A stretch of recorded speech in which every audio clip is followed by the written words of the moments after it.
you sound so good. My name is Tashara, and I'm here to basically turn up. You're going to turn up with me today? All right, here's this one by the great Bob Marley. Go ahead. Turn it up for me.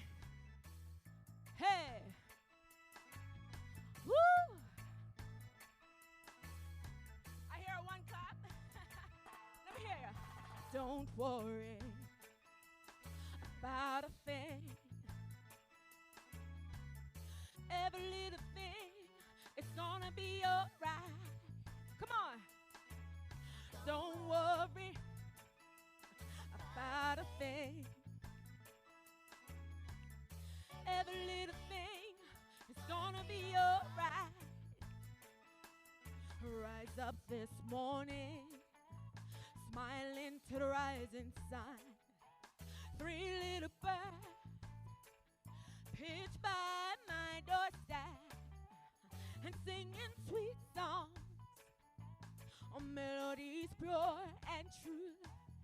Singing, this is my message to you. Oh yeah, singing, don't worry. Let me see you wave about a thing. Oh, I can see you. Every little thing, it's gonna be alright. Yeah, don't worry, woo, about a thing. Yeah. Every little thing is gonna be alright. Rise up this morning and smiling to the rising sun. Three little birds pitch by my doorstep and singing sweet songs on melodies pure and true. Singing, this is my message to you. Ooh, don't worry. Come on, if you know it, sing with me. Every little thing is gonna be alright. I see ya, hey, don't worry about a thing. Every little thing is gonna be alright. Hey, don't worry about a thing. You look good. Every little thing is gonna be alright. With me, come on. Don't worry, hey, about a thing. Hey, every little thing, I can't do that. Be alright. Oh yeah, don't worry. Woo! Don't worry about anything. We're here to enjoy the beautiful weather and this amazing game. Yeah? Yeah, you guys are an amazing crowd. The next song I'm gonna sing, it's called Check a Boy. Can I put you in check? Are you gonna behave yourself? Good. So basically that's what it's about. Anybody trying to play with you, you put them in check, yeah? Let's go. You be good. You're gonna do the dance with me? So basically, it's kind of like you put this up and you do that. All right. He's got it. Put your hands up. Check a boy if him try take you for clown. Check a boy if him can't hold you down. Check a boy if him try playing around. Clowns are for suckers, suckers are for clowns. Check a boy if him try take you for clown. Check a boy if him can't hold you down. Check a boy if him try playing around. Clowns are for suckers, suckers are for. This is real life. This is my life. I gave you my heart. Don't take it lightly. This is real life. Hey, this is my life. Hey, give you my heart. Hey, don't take it. Now it's our turn. Come on. I'm such a cup boy if I'm try to take it for clone. Check a boy if you can't hold it. Hey, check a boy if I'm try playing around. Clowns off a second. Pretty good. Check a boy if I'm try to take it for clone. Check a boy if you can't hold you down. Hey, check a boy if I'm try. Clowns off a second, but this is real life. Hey, this is my life. Gave you my heart. Don't take it lightly. This is real life. is my life. Give you my heart. Don't take it lightly. I'm such a cowboy if I'm try take it for clown. I'm such a cowboy if I'm try take it for clown. I'm such a cowboy if I'm try take it for clown. Check a boy if I can't hold you down. Check a boy if I'm try playing around. Hey, you did good. High five. I'm such a cowboy if I'm try take it for clown. Check a boy if I can't hold you down. Check a boy if I'm try playing around. Hey, let me hear say. I say check a boy. I'm such a cowboy. Hey, hey, check a boy. Hey, I'm not afraid to check a boy. Yeah. Oh, oh, oh, oh, yeah. Hey, I'm such a cowboy if I'm trying to take you for clown. Check a boy if I can't hold you down. Check a boy if I try playing around. Clowns up a suckers. I'm such a cowboy if I'm try to take you for clown. Check a boy if I can't hold you down. Check a boy if I'm try playing around. Thank you so much. Enjoy the game. Let me hear you say yeah. You guys are amazing. Have a great evening. Thank you so much. Well. You see some little boy I come talk about gold teeth, front teeth, side teeth.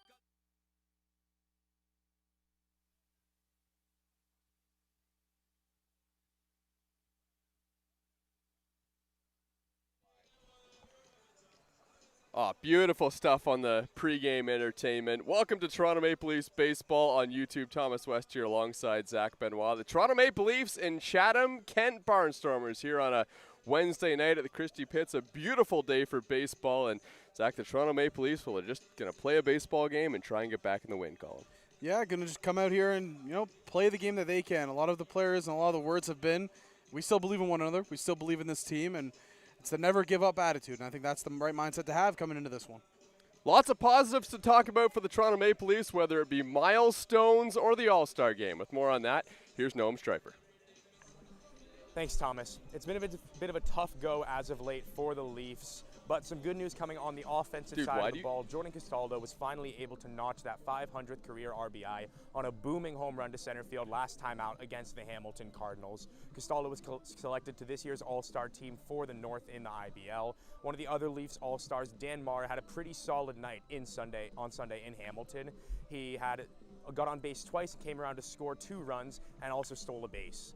The other great player for the Leafs right now is Dennis DeBanning, who last time out got his season average over 300. Just a couple of weeks ago, he was batting under 220, and a 5-for-4 effort continued the hot streak for him on this season. I'll send it back up. Thomas? All right, good stuff. Thanks, Noam, for this Chatham-Kent Barnstormer team on the other side of things, Zach.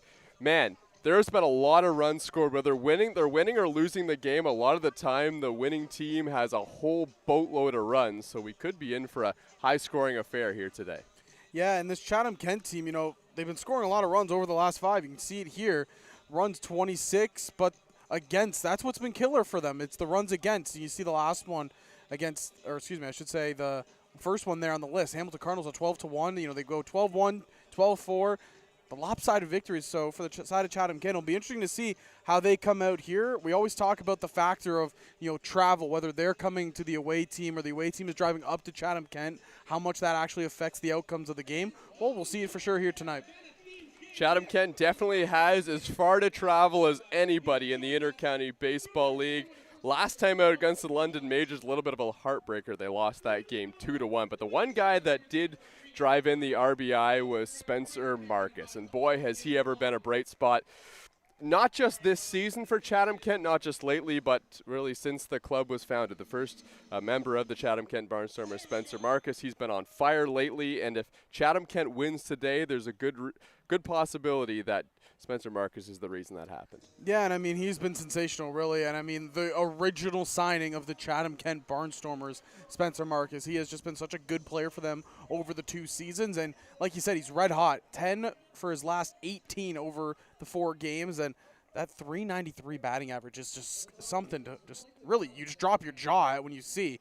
He's having a really good year, and, I mean, he's just been really good for the side of Chatham-Kent for the last 2 years. So the Toronto Maple Leafs, they have been slipping a little bit down the Intercounty Baseball League standings, now quite a bit below 500. In fact, 5 games below 500. If there's one thing, though, that they do have going for them, they've played the least amount of games out of anybody in the Intercounty Baseball League. Just Brantford and Hamilton have played 29 games. That's how many the Leafs have played. So they've got 13 games remaining.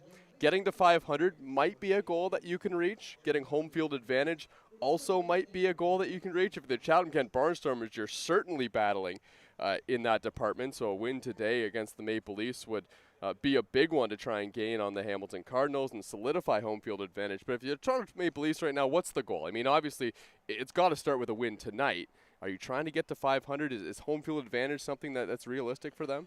I think what you got to look for here in this case for the Maple Leafs is just you got to break this little streak that you've been on when with the losing. You know, it's been a very rough stretch of things. People have been wondering, you know, is the team something in the team dynamic going off? But no, it's just been unfortunate games for them. They for some reason have been able to perform like we've seen in previous years at home, and I think that's kind of the key thing when you look at this team as a whole. It's just been that home record to that away record. It's vastly different, and really, this team, they're really good. Their offense is one of the best in the IBL. It's just, you know, it seems that the pitching and defensive side, it gets shaky sometimes, but then it's really good another night. And they've been trying to get to that evened out field, but they just haven't been able to find it just yet. But there's still enough season left where they can find it and still become one of those elite teams towards the end of the season.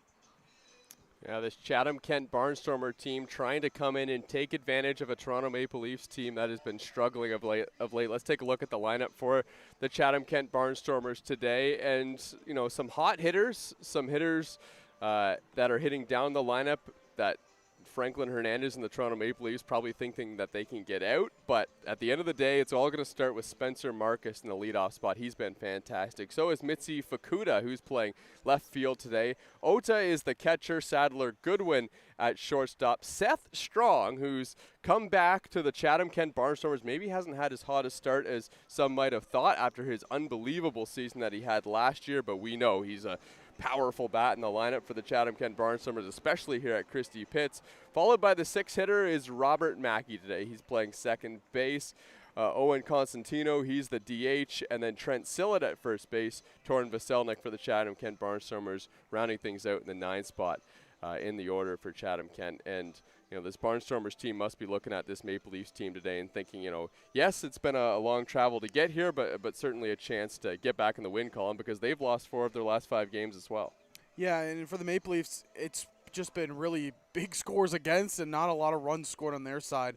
So when you look at it, this Barnstormers team says, yeah, you know, we might not have all of our guys here tonight or all of our pitchers or all of our hitters, but we can still come in and try to put up a fight against this Maple Leaf squad because, like you said, the Maple Leafs, they've dropped their last 4.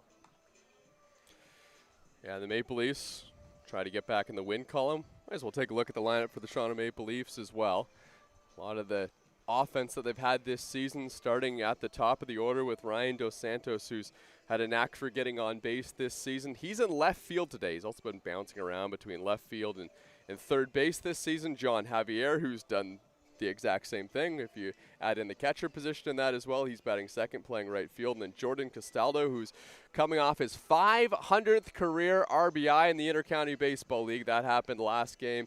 He's at first base. Dennis DeBanning, who has been the hottest hitter in the Toronto Maple Leafs lineup, and at this point, there's no doubt about it. He's hitting .329 on the season. He's raised his batting average 100 points in the last couple weeks. It's just been unbelievable. I think it's a four-game streak where he has 3 or more hits.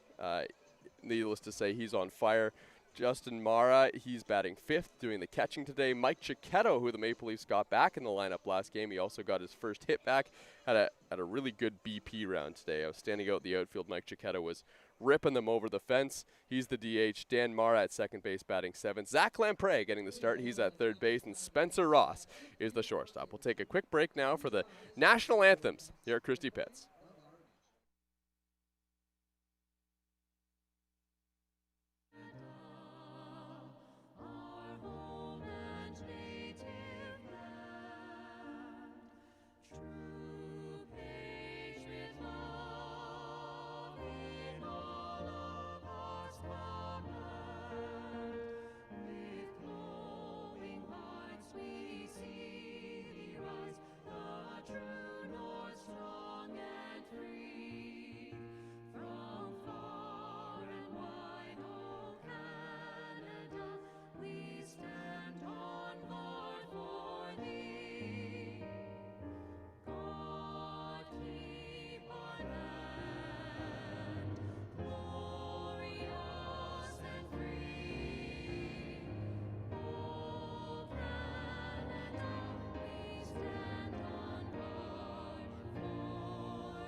These are the starting pitchers for today's game. Franklin Hernandez gets the start for the Toronto Maple Leafs. Their newest signing on the import side of things has been fantastic since rejoining the Toronto Maple Leafs. First pitch back in 2022, took a year off, and now he's back with Toronto and willed the Toronto Maple Leafs to a finals appearance. Back in 2022, they're happy to have him back on the team. And Mizuki Akatsuka, who's always fun to watch. This will be a second time pitching here at Christie Pitch. The switch pitcher for the Hamilton Cardinals has appeared in 10 games this season with an ERA of 5.14 on the season. This will be a good pitching matchup we have today at Christie Pitts. Yeah, very excited to watch it. Franklin Hernandez has been really good, like you mentioned. He's been really good, really, ever since he's become a Maple Leaf all those years ago, and then coming back this year, he's been sensational. You see the 1.42 ERA, and then Mitzi Akinsuka, I mean, he's been sensational. The switch pitcher for the side of the Chatham-Kent Barnstormers. It'll be really interesting to see how he attacks the Maple Leaf squad. You know, he faced them again last time out, and it'll be very interesting to see. The Maple Leafs have an answer for him this time around. Yeah, he was fantastic last time out against the Toronto Maple Leafs. The Leafs are interested to see what they can get from Franklin Hernandez in this start today. He's been fantastic, but he hasn't really solidified himself about where he's going to be for the Toronto Maple Leafs. They're trying to work their way up the standings, but the Maple Leafs know, they're headed to the postseason. That's absolutely something that's in the cards for them. There's only one team in the Intercounty Baseball League that doesn't make the postseason. The Maple Leafs hoping they can turn it around. But with that being said, Franklin Hernandez is a guy that might work himself into the starting conversation for the Toronto Maple Leafs. If he is a starter and can have that stamina, he could be a real weapon for this Maple Leaf team come playoff time. Yeah, it'll be really interesting to see how they go out and put the pitchers out for the playoffs. And Franklin Hernandez, if he just keeps performing like he has been, I mean, his name's going to be in that conversation. So we'll see if Franklin Hernandez can give the Toronto Maple Leafs some length, and if the Leafs can snap their home losing streak here. Spencer Marcus is going to lead things off.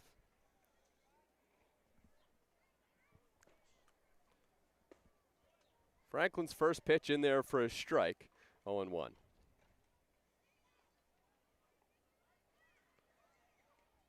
This will be Franklin Hernandez's third outing of the season. The first two have both been 3 1/3 and 3 innings, respectively, against Kitchener and London. Just 1 earned run allowed over that stretch. 6 hits on the season as well against Hernandez. Marcus takes a strike, 1-2.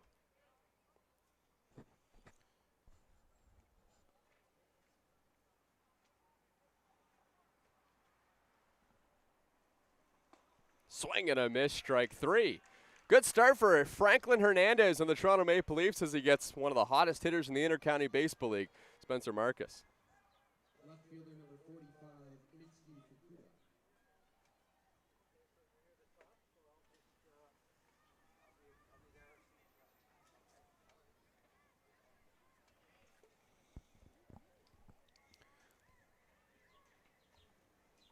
Here's Mitzi Fukuda now, and he takes strike 1.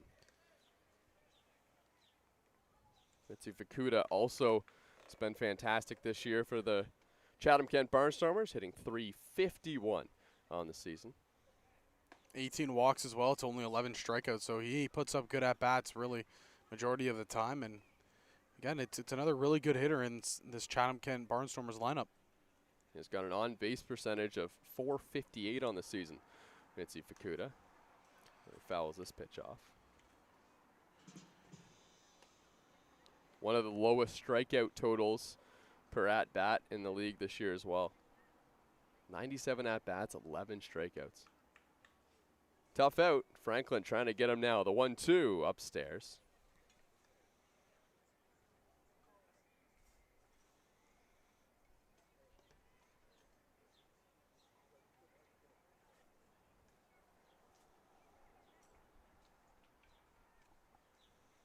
Here's the 2-2 from Hernandez.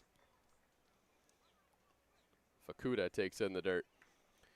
And Hernandez is always going to pressure you with that breaking ball. We've seen it a lot in the relief appearances that he has. He goes inside with the fastball, and then he really just buries that slider low and away. He does a really good job of it. And I wouldn't be surprised if we saw that throughout the majority of this outing here. It's just, jam those hitters inside of the fastball, maybe sometimes trying to sneak that slider in there, but for the most part, it's just you bury it low and away, try to get them to chase. Hernandez has really got some zip on that fastball as well. There's the 3-2 to Fukuda. And it's lined into the outfield. That's down for a base hit. Ryan Dos Santos comes over to cut it off, and Mitzi Fukuda has himself a one-out single. And again, Fukuda, he's been really good at just getting on base. That's what he does. And he shows it right here once again. Catcher number 8, Yushin Ota. See if Franklin Hernandez can get Yushin Ota to hit a ground ball here right at one of his middle infielders.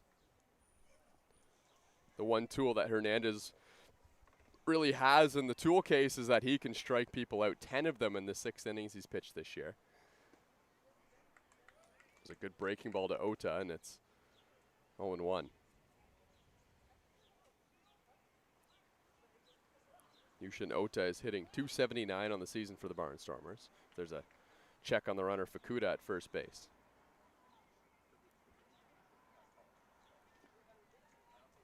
Mitzi Fukuda has just 2 stolen bases on the season, but stole a base in the All-Star game on Sunday. The 0-1. At the knees for a strike. Perfect pitch from Hernandez, and it's 0-2.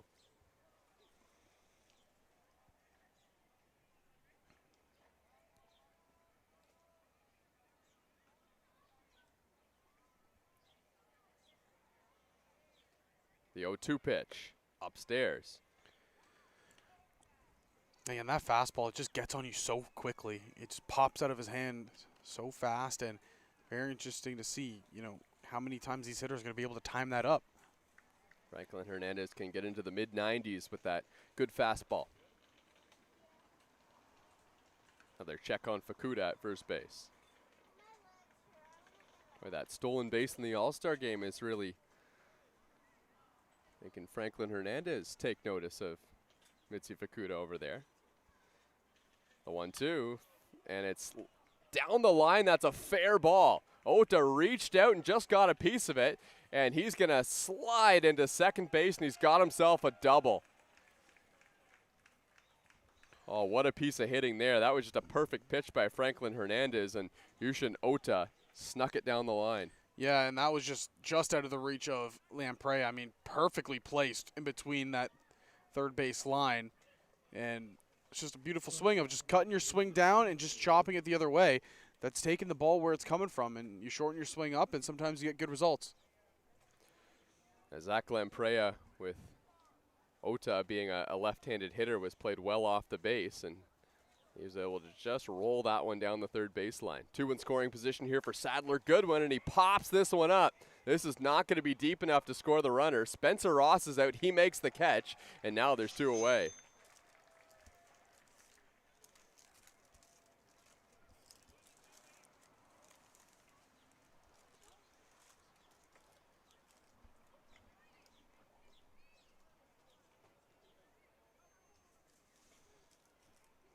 Third baseman number 30, Seth Strong.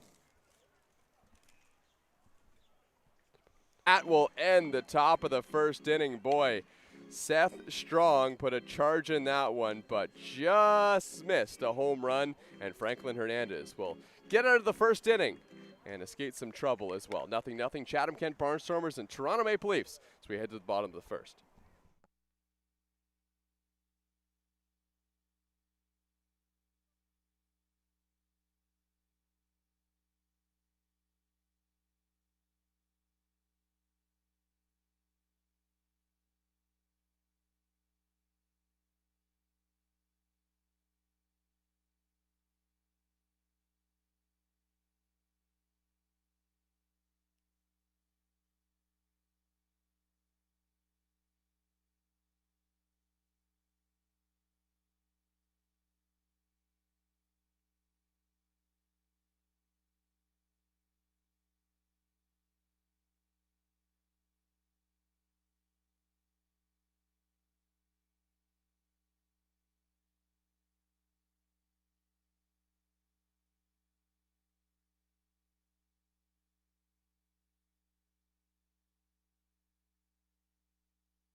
Well, back here at Dominico Field, where Ryan Dos Santos is leading things off in the bottom of the first inning. Ryan Dos Santos hitting .216 on the season for the Maple Leafs. He'll be followed by John Javier and Jordan Castaldo after him.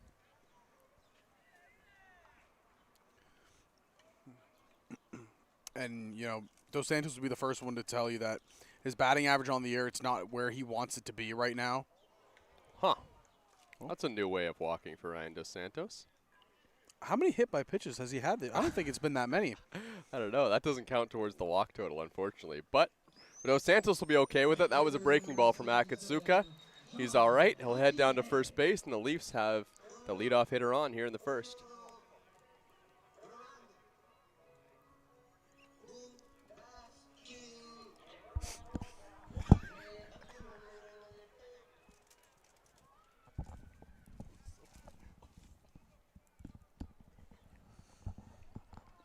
Now it's John Javier.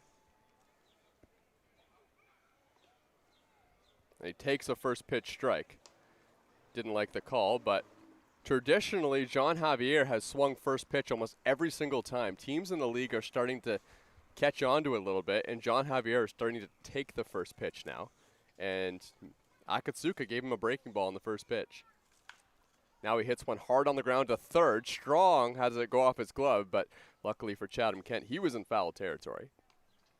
Counts 0-2. And you got to remember, John Javier is also still one of the youngest players in this league. He's still going to learn and go through the motions as every single player does. You know, right off the rip, he's not going to have the same mentality that, you know, Jordan Castaldo would have at the plate or the same experience level. But he's a good hitter. He's a young, hungry hitter.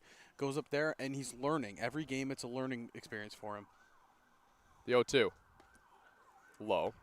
That's a good point you bring up right there.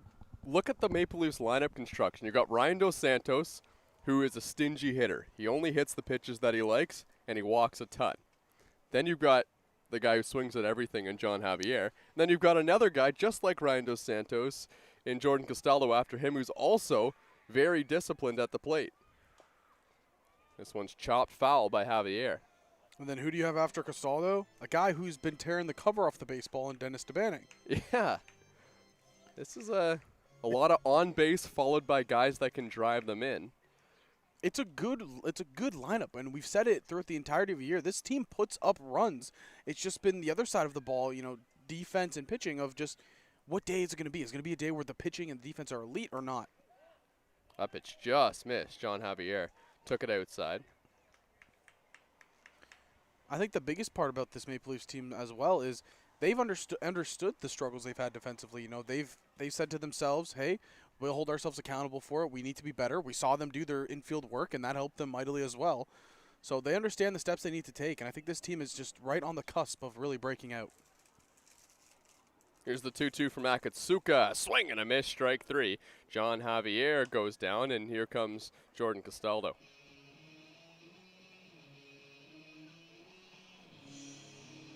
First baseman, number 5, Jordan Castaldo.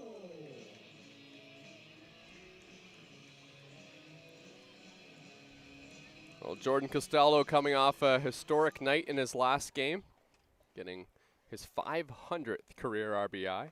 That came against the Hamilton Cardinals, but the last baseball game he played against the South when he was playing for the North All-Stars.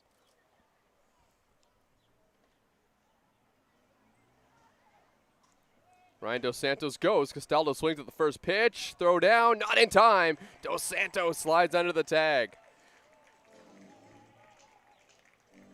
And once again, Dos Santos flexing the speed. That's his 13th stolen base of the year, and he's one to say. He wants to get back up in that leaderboard for stolen bases.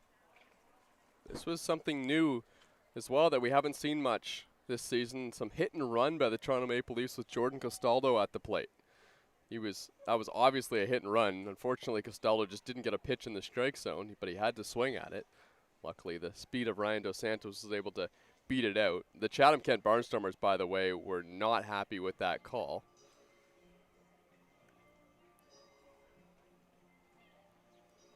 Yeah, it was a bang play. Very close over there at second, but Dos Santos in the speed, he got a great jump off of first, and he was able to get the feet in there just before the tag came down. if the throw was a bit lower, Ryan Dos Santos would have slid right into the glove of Sadler Goodwin. Yeah, it was just the throw being high, him having to actually come down with it instead of just the one swift movement that really kind of got him under that tag.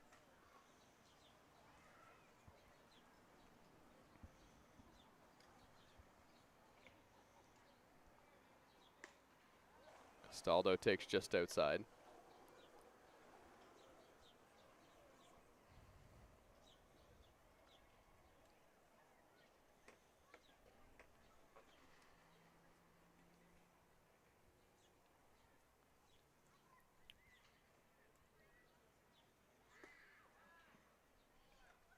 That pitch is inside as well. So the scoreboard here has it as a 3-0 count to Jordan Castaldo, but did he not swing at that first pitch? I'm pretty sure it's a 2-1 count right now.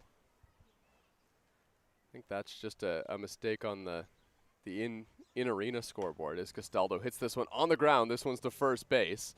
And if there was any doubt about it, Jordan Castaldo did not just swing 3-0. That was definitely not what Jordan Castaldo would traditionally do, but he does move the runner over.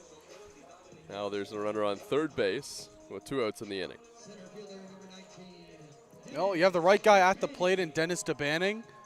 Again, as somebody that's been red hot to start the not start the year, but over the last about 2 to 3 weeks, he has been red hot at the plate.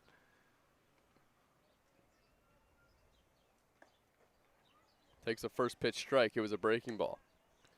Yeah, it started out as it actually was a red hot start to the season if you count the first couple games. Dennis Spanning had a couple homers right off the bat, was leading the team in home runs for a little bit.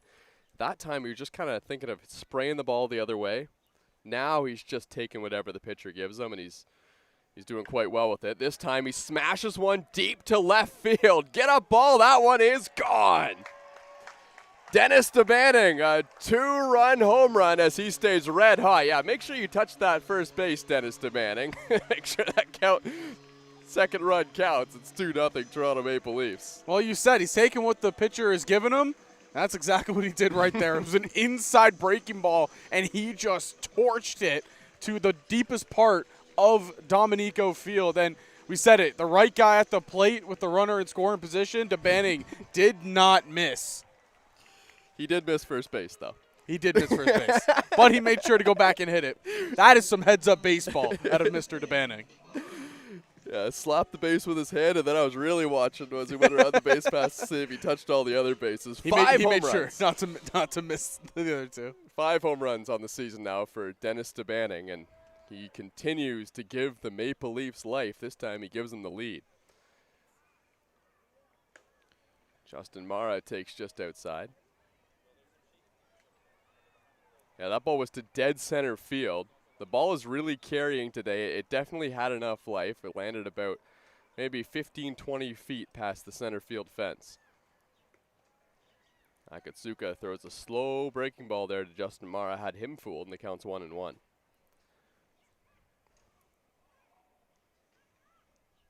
Justin Mara is sitting on 4 home runs on the season for the Leafs. The 1-1.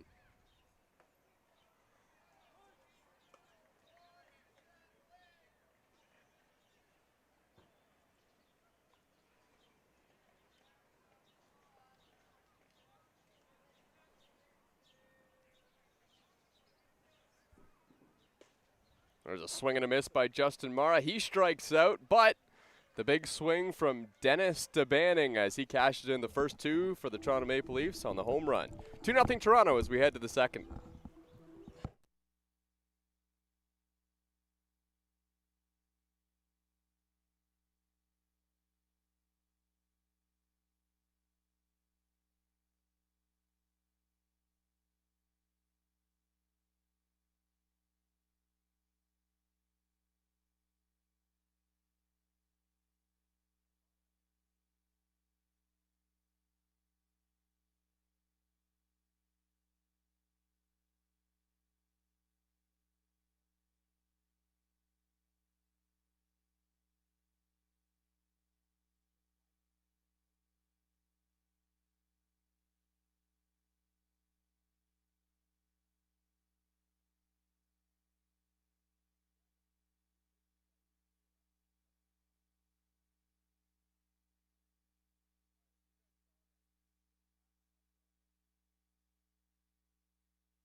Well, Dennis DeBanning's 2-run home run has given the Toronto Maple Leafs a 2-0 lead here as we head to the top of the second inning, and this one's hit on the ground by Robert Mackey, foul towards third base.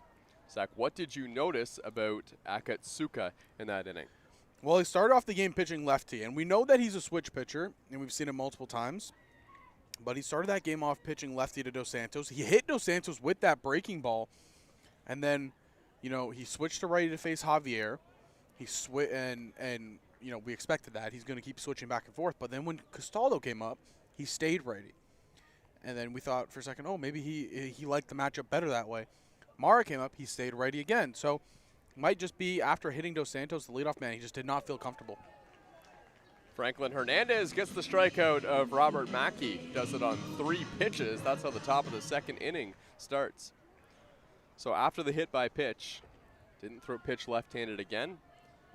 Be interesting to see what happens here in the second inning. Yeah, it'll definitely be something to kind of monitor, but you know, as a pitcher, you go on the mound, you try to see how you're feeling with your stuff. And obviously with Akatsuka, he's able to do it with both arms, so he can kind of see, hey, maybe today's not the day my breaking ball is snapping with my left arm. Maybe it'll be better with my right, so you go with the right arm instead, and he might have better success. This is Owen Constantino at the plate. Hernandez gets ahead with the first pitch strike. Here's the 0-1. And it's a high chopper right back to Hernandez on the mound. He throws to first in time and quickly 2 away.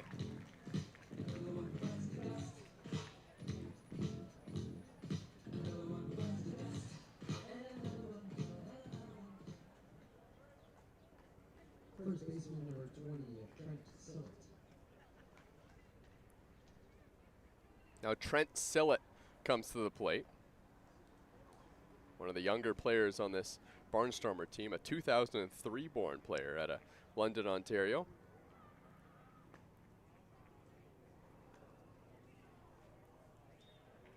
Trent Sillett was 1 for 3 in his last game against the London Majors. Snapped a little bit of an offer coming into that game. Here's the 1-0 pitch. And Sillett takes low. Trent Sillett's hitting 154 on the season. This is his second year with the Chatham-Kent Barnstormers.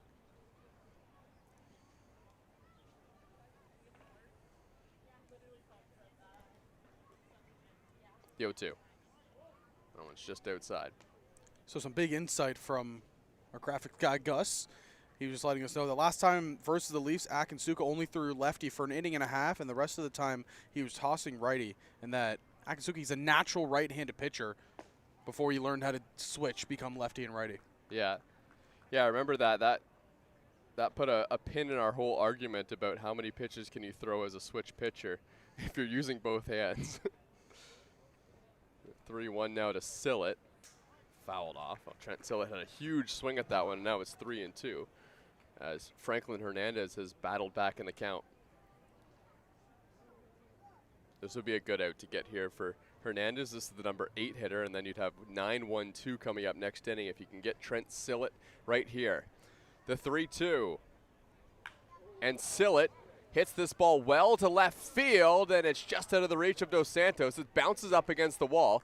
Ryan Dos Santos picks it up. As he does, Sillett will cruise into second base with a double. Well, Trent Sillett was well out in front of that pitch, but boy, he still found a way to barrel it up and one-hop it off the wall and left. Yeah, I mean, that was a great pitch again by Hernandez, but Sillett just completely got out there and just rips it in the left field. A lot of bat speed and a lot of power just to be able to get out and around that outside pitch. So now this is the number 9 hitter in Torin Vaselnik. Now you really got to get this guy because who's on deck? Spencer Marcus, who's hitting .389 on the season. Yeah, Marcus has just been doing damage all season long, but I feel like you can just say he's been doing damage his entire career. Yeah. I mean, last year coming onto the scene like he did, being the first signing that the Chatham-Kent Barnstormers ever had, and I'm sure they are very happy with the signing. Swing and a miss. Spencer Marcus playing for his hometown team in Chatham, Ontario. Hopeful of an at-bat here in the second. The 0-2 to Torin Vaselnik. That one's upstairs. Torin Vaselnik comes from Lethbridge, Alberta. Lethbridge, Alberta, man.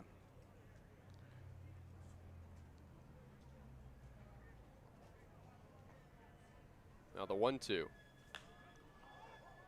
Vaselnik pops this one up. Jordan Castaldo in fair territory comes over and makes the catch. Hernandez through 2 good scoreless innings for the Toronto Maple Leafs, who lead 2-0 over Chatham-Kent.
Mike Cicchetto leading things off for the Toronto Maple Leafs.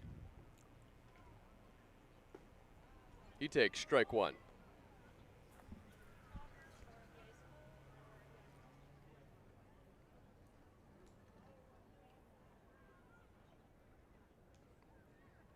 Akatsuka 22 pitches into this outing and just misses low to Cicchetto, and the count's 1-1.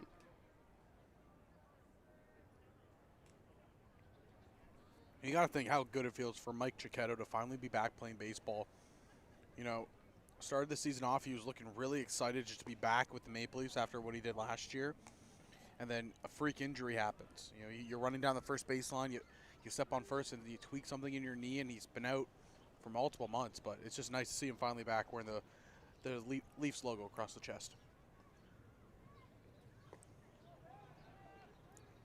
I know the Leafs logo across the chest is kind of a metaphor, but he kind of was when he was on the bench. Even when he was injured, Mike Cicchetto was here pretty much every single game here at Christie Pitts, kind of supporting his teammates, which I thought was great to see. Kind of kept him, you know, engaged in the baseball activities as he hits this one in the air deep to left, and it's caught right in front of the warning track by Mitzi Fukuda. And that's the first out. And my favorite thing that we were talking about pregame is I got to the ballpark, I sat down at the booth, and you said to me, Mike Cicchetto was hitting bombs in BP. Yeah. And that swing right there, it might not have gone over the fence, but that was a laser right to the wall, and I can see what you mean now. That's actually kind of what I meant by bombs. He wasn't really hitting high fly balls. He was hitting ropes over the fence in left field. Now it's Dan Mara, fresh off his all-star appearance in Hamilton.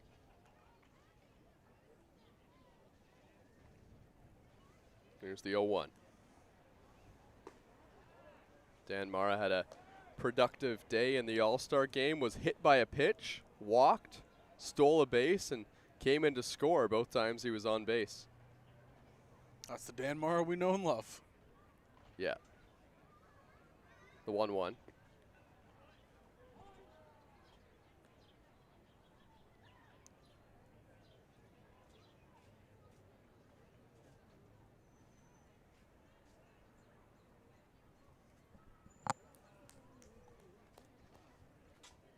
The 1-2.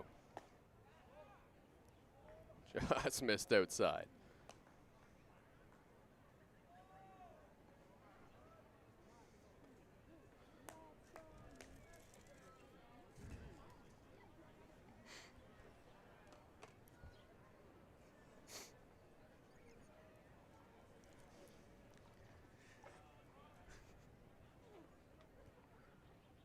Akatsuka's 2-2 pitch.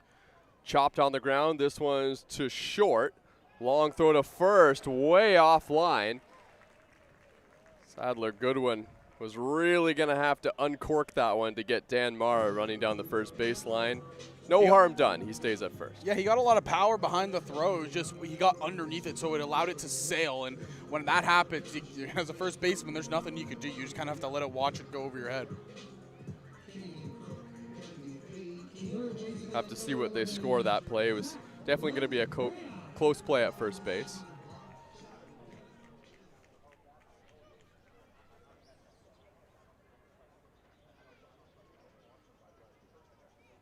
Here's Zach Lamprey, the third baseman, takes in the dirt.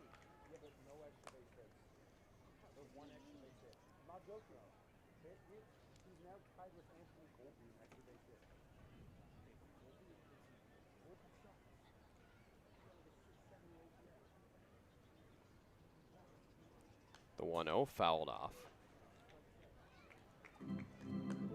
Dan Mara is getting a little bit jumpy over there at first base.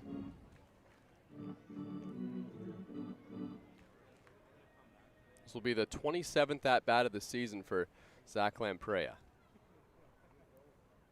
The 1-1 on the ground to third. Strong goes to second for one. That's all they'll get. Robert Mackey had to pick that ball out of the dirt just to get the one out. And now there's two away here in the second. Yeah, Lamprey got behind that ball, but he couldn't get under it enough to elevate it over the third baseman, Seth Strong. It's an easy throw over to second.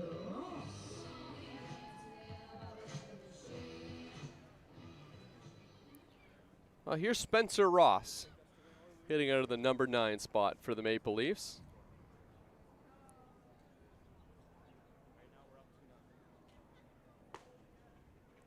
Ross takes a strike on the outer half. Ross has been playing really well defensively. He's been good at the plate for the Maple Leafs, and looks like he's earned himself the starting shortstop role for the Maple Leafs for the remainder of this season. The 0-1 pitch finds the zone.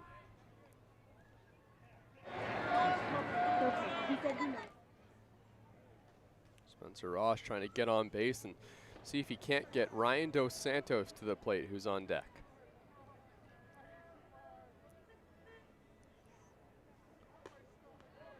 That pitch just misses outside. You can see the reaction by Akatsuka, knowing he wanted that one. And it's going to be interesting to see here, you know, Akatsuka, again, he started the game out throwing lefty. We know he can switch pitch. We've talked about it mightily here. But he was the one that went lefty to Dos Santos to start off the game, so see if he possibly switches back again.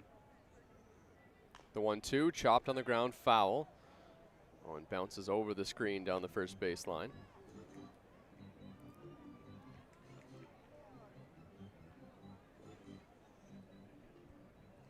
One thing I will say, partner, it's good to look over and see the Bushmen back on the hill. Back from their world tour to Greece. Nice to finally see them. It's been a while. I've been away for a bit, so it's nice to see him again. You're all up to date. The 1-2, Ross fouls it straight back.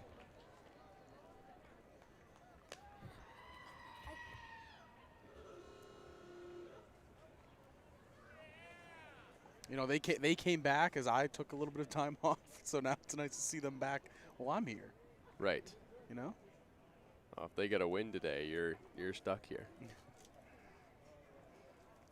I think we have to make a mutual agreement that me and the Bushmen always have to be here. Ross lines it to left. That's a fair ball. Big turn by Mara at second base, but he'll retreat. Runners on first and second here for the Maple Leafs in the bottom of the second.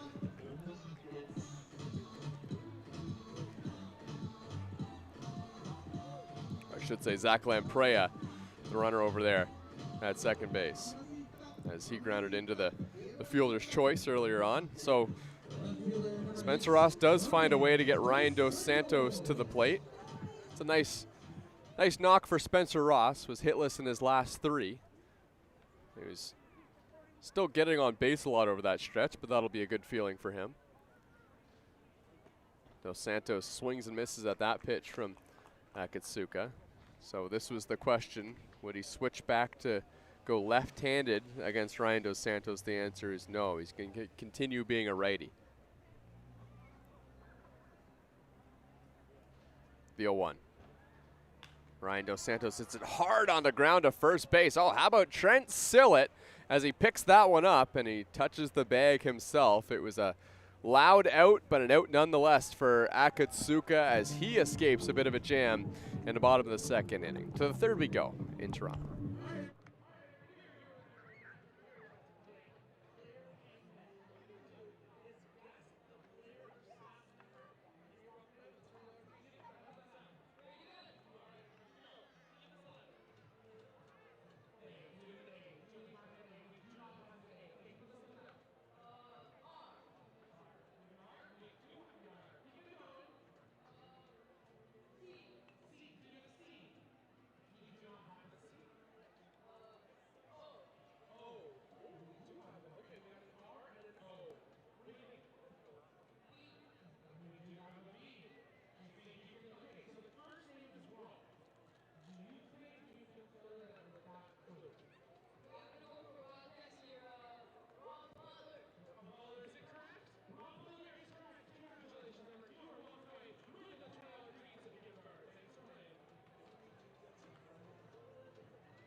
Well, back here at Dominico Field, a 2-0 lead for the Toronto Maple Leafs as Dennis DeManning's home run still standing up here at the pits. As we take a look at the last game for the Chatham-Kent Barnstormers, it was a tough one, a 2-1 loss to the second-place London Major team. They got a fantastic start out of their pitcher, Aiden Ryan, who just allowed the one earned run to Eric Pettipice, who's been really good against the Maple Leafs this season. He was great.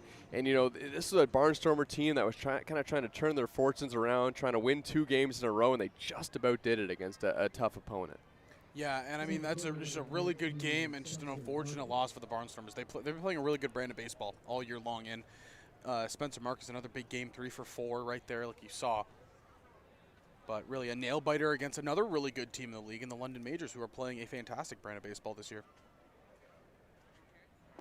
Yeah, Chatham-Kent Barnstormers, who really came out and surprised people in their inaugural season in the Intercounty Baseball League just with how well they played. And, now they're coming out again this year. They're a couple of games over 500, and they're right in the mix again in the IBL.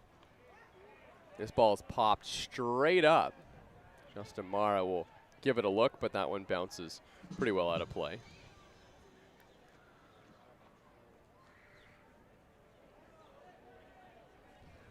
This is Spencer Marcus at the dish, struck out in his first at-bat against Franklin Hernandez.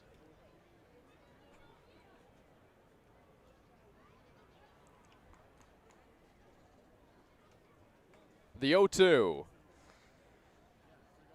Up high, way high. Hernandez reached back for a little extra there. Yeah, and he was trying to get him to chase up in the zone. See if maybe he works back down in the zone here and changes the eye level of Spencer Marcus. Well, that sign from Justin Mara suggests that he's going to go right back upstairs. The 1-2. Swing and a miss, strike 3. That's why Justin Mara is making the decisions back there behind home plate. As it's another punch out for Franklin Hernandez. Yeah, and Justin Mara, he's been doing it for so long. He's such a smart player and a really good game caller. You know, we always talk about how good he is offensively and his arm, but his mind, calling the game, it's also another aspect of the game that it just doesn't get talked about enough with him. No, it's Mitzi Fukuda at the dish, and Fukuda hits a hard ground ball to first, picked by Jordan Castaldo, and that's the second out. Well, you talk about the game calling of Justin Mara. Remember, it would have been about a month ago or so, we were chatting with Drew Howard, and I just kind of mentioned, you work quickly out there. Do you ever think about shaking off your catcher? And he said no. With Justin Mara behind the plate, he's good to just throw whatever Justin Mara calls. And that's just trust built over a long time, and also just with new players in the league, it's a lot of respect because, Mara, he's been in this league for a while now. Players understand that. Players know that. They have a respect for him when they're pitching to him. And, if he's calling signs or laying them down, you're going to see the sign, you're going to nod your head and say, yes, sir, I will throw that. Yeah, when you can nod that head on the first try every single time, it gets you in kind of a rhythm as well. Kind of throws you off your game if you have to, shake 3-4 times. You've already got that, grip in your glove, knowing what pitch you want to throw. Another quick nod from Hernandez, the 2-0. Inside corner for a strike, 2-1. This is a very good top of the order for this Chatham-Kent Barnstormers team, and credit to Franklin Hernandez. He is pitching extremely well.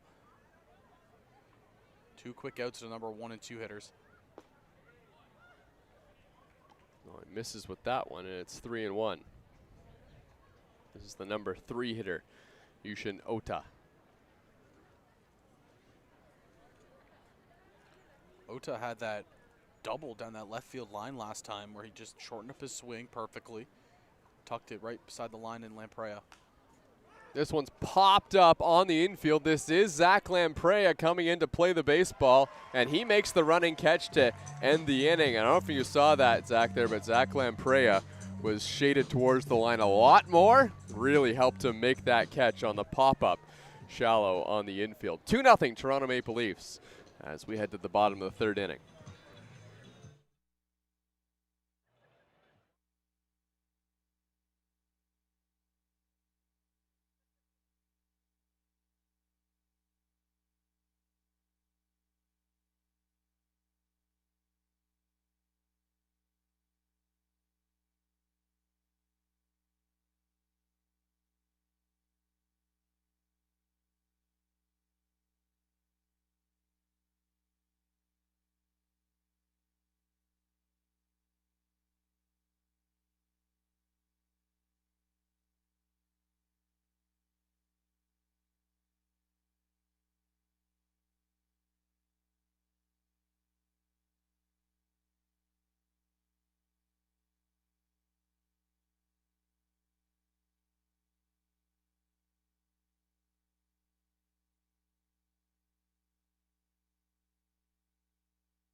Well, the problem for the Toronto Maple Leafs recently has been winning at home. They're trying to snap a 9-game home losing streak. This was their last game against the Hamilton Cardinals in a game that, they hung around for a bit, and then a big 9-run inning just kind of allowed things to get away from them. Yeah, and partner, when you look at the schedule, like you said, it's been a long losing streak at home for them. And obviously the last one, the Hamilton Cardinals, kind of hurt them because they thought they were playing a really good game, and then the Cardinals kind of exploded for the offense. But if you think about it, the last time the Maple Leafs won at home, it was against the Chatham-Kent Barnstormers back on June 15th. Guess that's a good sign then. That was a 5-2 victory, and I believe Akinsuka was the pitcher in that game as well. Hard ground ball to third. Oh, Seth Strong had to play a tricky hop there, but he did so beautifully, and he's able to throw out John Javier.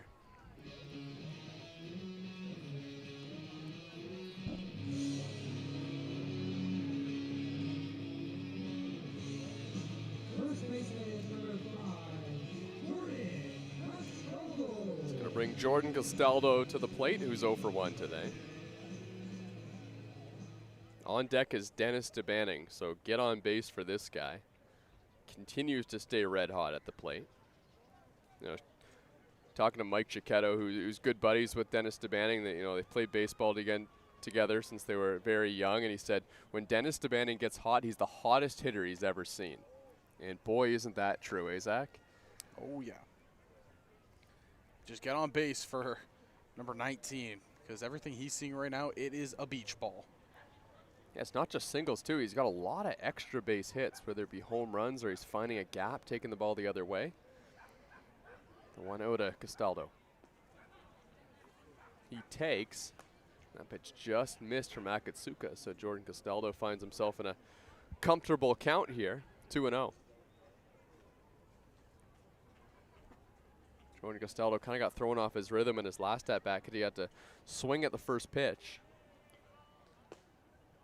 Now he takes a strike at the knees. Castaldo didn't like it, looked back at the home plate umpire.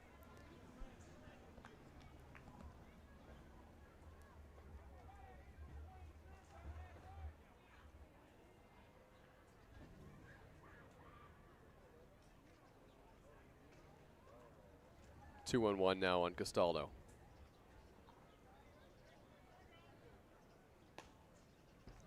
And he takes another strike, and the count's 2-2.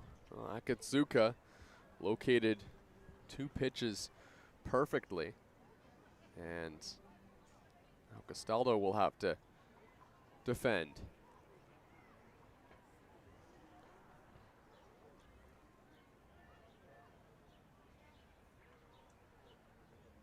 The 2-2. Swing and a miss, strike 3. Akatsuka slowed it right down with the breaking ball and got Jordan Castaldo out in front. Yeah, like you said, that first strike on Castaldo was painted perfectly.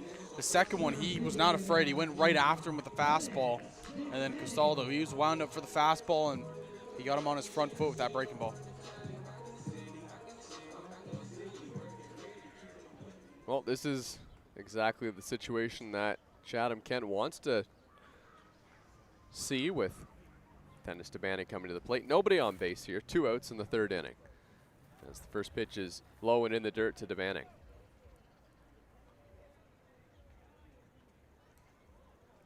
Again, just how impressive has it been, the resurgence here for Dennis DeBanning? You know, something that you love to see out of a player, especially at a guy that is so happy to be a Maple Leaf.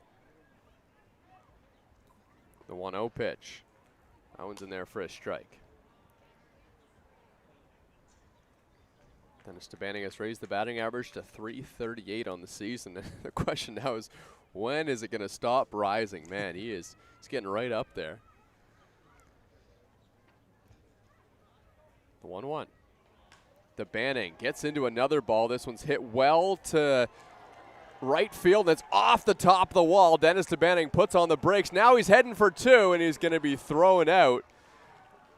That ball looked like it was going to get away from the infielder Robert Mackey. He stayed with it and flipped it to second. So Dennis DeBanning gets another hit that was maybe a foot from being over the wall out there in right field. DeBanning kind of tapping his chest saying, "My bad."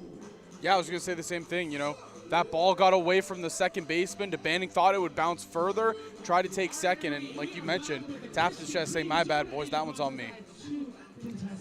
Well, it doesn't hurt the Toronto Maple Leafs in the long run too much, but Dennis DeBanning would have loved if that ball was a couple inches higher and would have gone over the wall for his second home run of the day.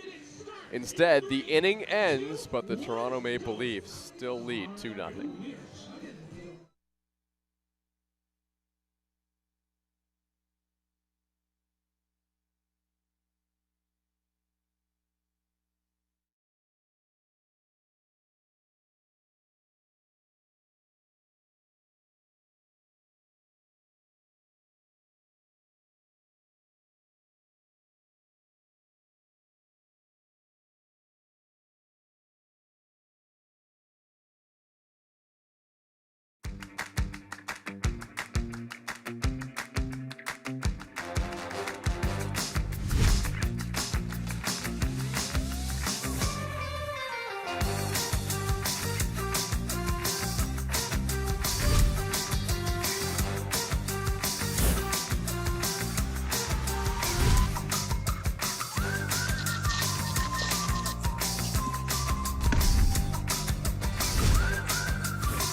To be the best, you've got to bring performance from every second.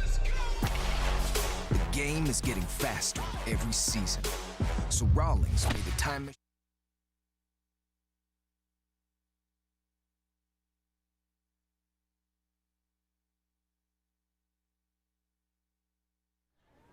And welcome back here to the top half of the third inning. Toronto up 2-0 on the Chatham-Kent Barnstormers.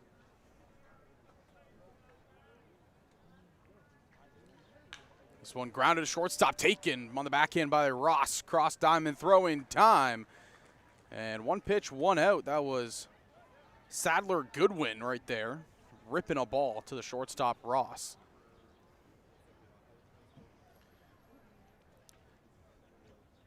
Seth Strong coming up to bat, his second one of the day. And, you know, we mentioned earlier about Seth Strong and the performance he had last year, really just coming onto the scene for the Chatham-Kent Barnstormers and just being a force at the plate. You know, he's back with Chatham-Kent here. The batting average hasn't climbed up yet. We know that there's a lot of power and good at-bats to be had from number 30. Hasn't come yet, though, but it definitely got to be aware whenever he steps up to the plate.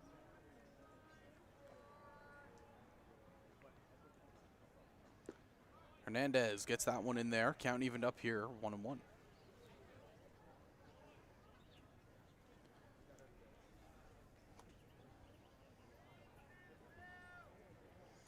Through 3 2/3, Franklin Hernandez has thrown 44 pitches as this is skied way up there to center field. To Banning underneath it, and he'll make the catch for out number 2.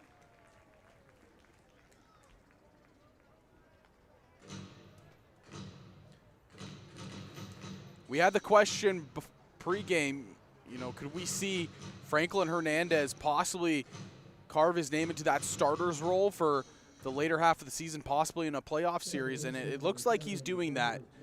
Looks like he's going to be somebody the Maple Leafs can count towards for a start in the playoffs.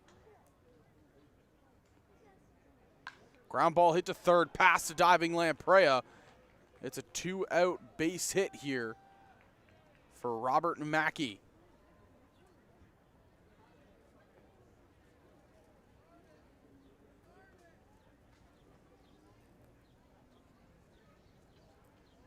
Designated hitter number 27, Owen Constantino.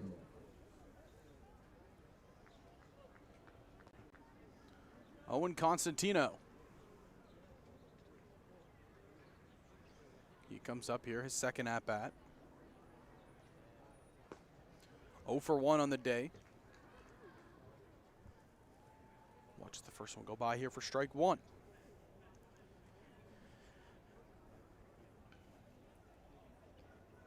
As a team, the Barnstormers 4 hits on the day, but they haven't been able to get anything generated in the score column.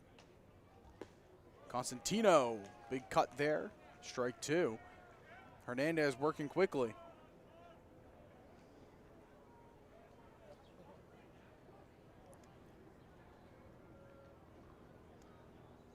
Checks on Mackey at first. Comes set, and here's the pitch. Big swing and a miss, strike 3. Hernandez gives up the 2-out single, but nothing comes of it. Gets Constantino swinging, side retired. Maple Leafs still up 3-2.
Welcome back to Dominico Field. 2-0 Toronto over the Chatham-Kent Barnstormers. Justin Mara will lead things off. Mike Chiquetto and then Dan Mara, the 3 up here.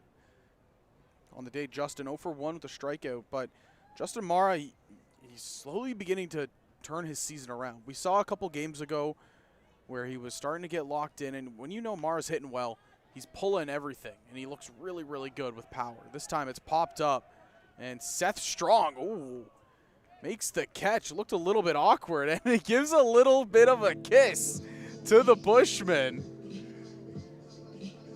Love to see it. I'm sure the Bushmen are glad to see Seth Strong back. A little bit of fun here at Dominico Field. There they are back standing up on the hill. Again, they were on their world tour, the Bush World Tour. Traveled all the way to Greece. So it's funny, I'm actually way out of breath because I just sprinted up the hill, so you're going to have to keep going here. But yeah, great time right there. First pitch to Chiquetto in their strike one. It was funny. So I'm going down the hill, and I hear the Bushman chirping Seth Strong about his long hair. I'm walking down the hill. I was like, what, are they chirping me? And, yeah, they were saying he has a sweaty neck. That was their chirp for Yeah, the Bushman. He's got better hair than me, though. Oh, he has a beautiful head of hair. That is gorgeous. Those are some luscious locks.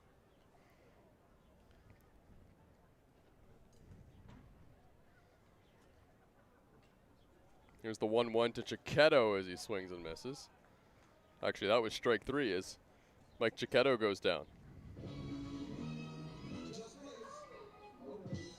Yeah, you had a really good 40 time back up that hill. Yeah, I wasn't really running that hard. I mean, it was still a really good time. Save the chirps for the Bushmen, pal. That wasn't a chirp, man. It was a good 40. I looked down the hill. I looked down, saw you there. I blinked, and you were sitting beside me. Thank you. Thank you.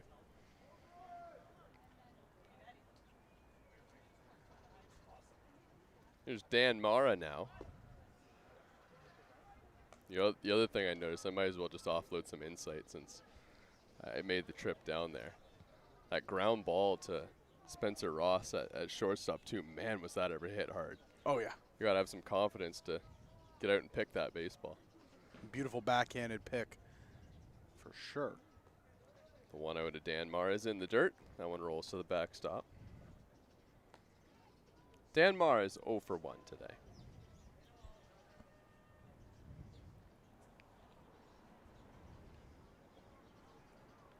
Zach Lamprey is on deck, hopeful of an at-bat. Here's the 2-0. Mara takes a strike on the outer half. Dan Mara is hitting .256 on the season for the Maple Leafs. Mara hits this one in the air to left field, hooking down the line, and it's foul and off the wall. Oh, man. You know, the baseball is carrying quite a bit. Dan Mara just, you know, every now and then he'll get the head out on one. And, you know, it was foul by about a foot. It was also about a foot from the top of the fence as well.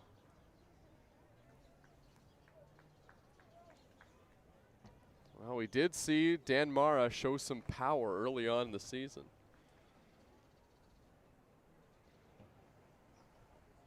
Well, Akatsuka is going to ask for a new baseball.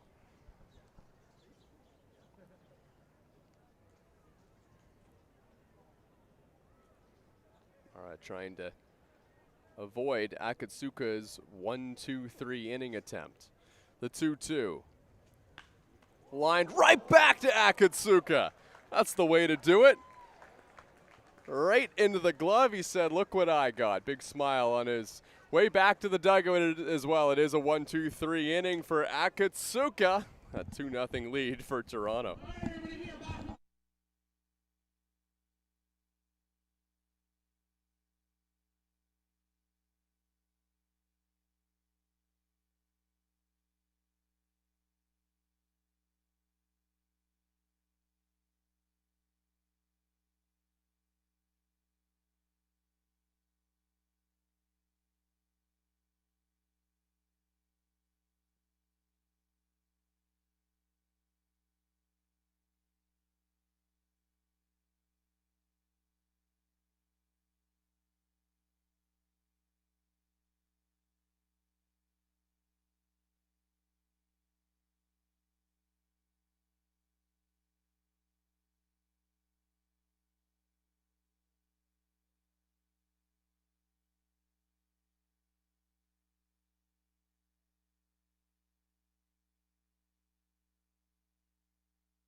Well, back here at Dominico Field as we take a look at the next 3 games for the Toronto Maple Leafs. It's not easy. The Barrie Baycats, the Guelph Royals, and the Welland Jackfish. A couple tough opponents. The Guelph Royals have kind of been in the same boat the Maple Leafs have this season, but they want to get a win here against Chatham-Kent and roll into that stretch hot. Yeah, it's never going to be easy when, you know, majority of the teams you're facing now are above you in the standings. But, again, I don't think this Maple Leafs team has hit their final stride as of yet. Still think there's another, you know, another cog in the engine that can hit and click where this team could start going on a run.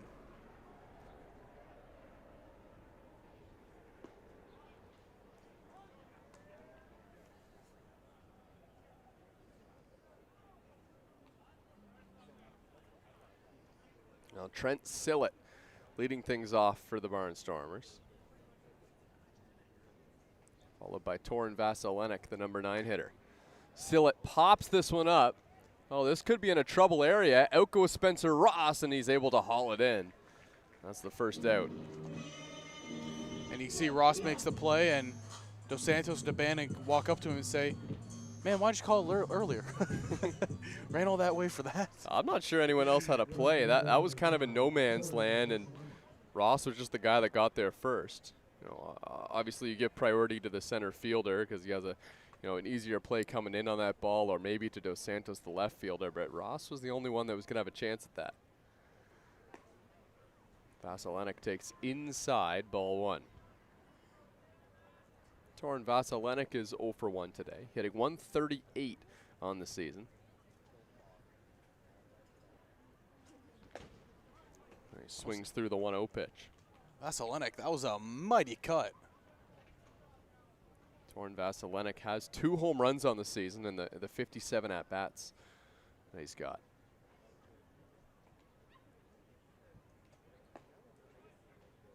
Vasilinek takes a strike on the outer half.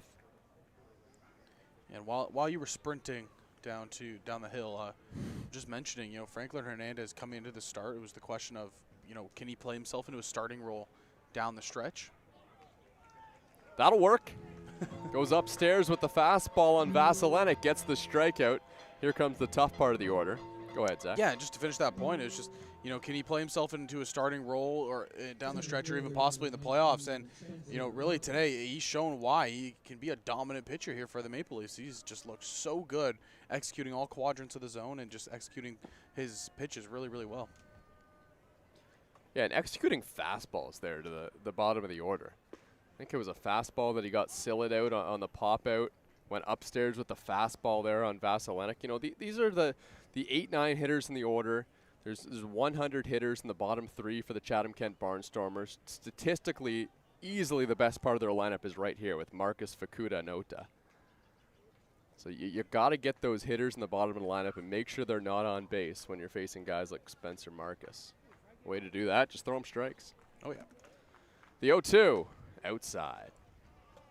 And I don't mind that pitch right there. You know, you go ahead of the count 0-2, and you just try to pump an outside fastball, and it makes the zone look a little bit more wider, so you set yourself up really, really nicely for a breaking ball. 42 strikes, 17 balls for Franklin Hernandez. He's been pounding the strike zone. The 1-2, this time he gets him with a great breaking ball. Oh, Franklin Hernandez is rolling right now for the Toronto Maple Leafs. Give him 6 strikeouts on the evening. And the Maple Leafs holding on to a 2-0 lead.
Oh, first pitch is sliced into the air, but caught at shortstop by Sadler Goodwin. That's the first out of the inning.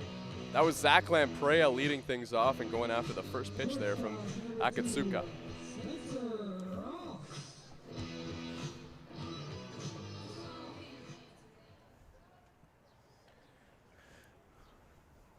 And it'll be the number 9 hitter now coming up in Spencer Ross, who got a really good hit to kind of keep the engine going his last time up. Ross takes low ball 1. The shortest outing that Akatsuka has had in a start this season for Chatham-Kent, 6 innings, and it came against the Welland Jackfish in a game where he gave up 8. The 1-0. If you'll notice, Chatham-Kent Barnstormers love to pitch Akatsuka on the road because of his durability and pitch count. He's the perfect guy to throw out there when you know you don't have a lot of guys available in the bullpen. And if you just look at the Chatham-Kent Barnstormer bench right now, there's not a lot of people sitting down there. So I would assume that Chatham-Kent is going to need 6, 7, or 8 innings out of Akatsuka again today. Yeah, and he's always a guy that just is able to do that, to go out there and give you multiple innings, and especially when it comes to, road games, it makes it really nice to have, where you have a guy that's going 7, possibly 8, and then your bullpen can come in and work probably about 2 innings. Yeah, he gave up 8 earned runs last time out. That was against the Kitchener Panthers. But he still went 7 innings, and he was able to throw 126 pitches in that outing. Here's the 3-1 to Ross. Upstairs, ball 4. He gets on base again, and here comes Ryan Dos Santos.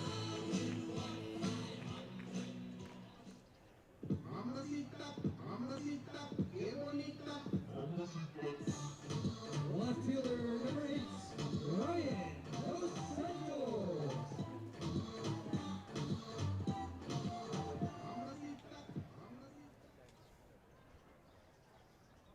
So Ryan Dos Santos steps to the plate now. Just 1 out in the inning. And he takes first pitch low. Toronto Maple Leafs have already played hit and run once today. It was with another one of their patient hitters, Jordan Castaldo. Wonder if they think about doing the same thing here, trying to generate a run here against Akatsuka.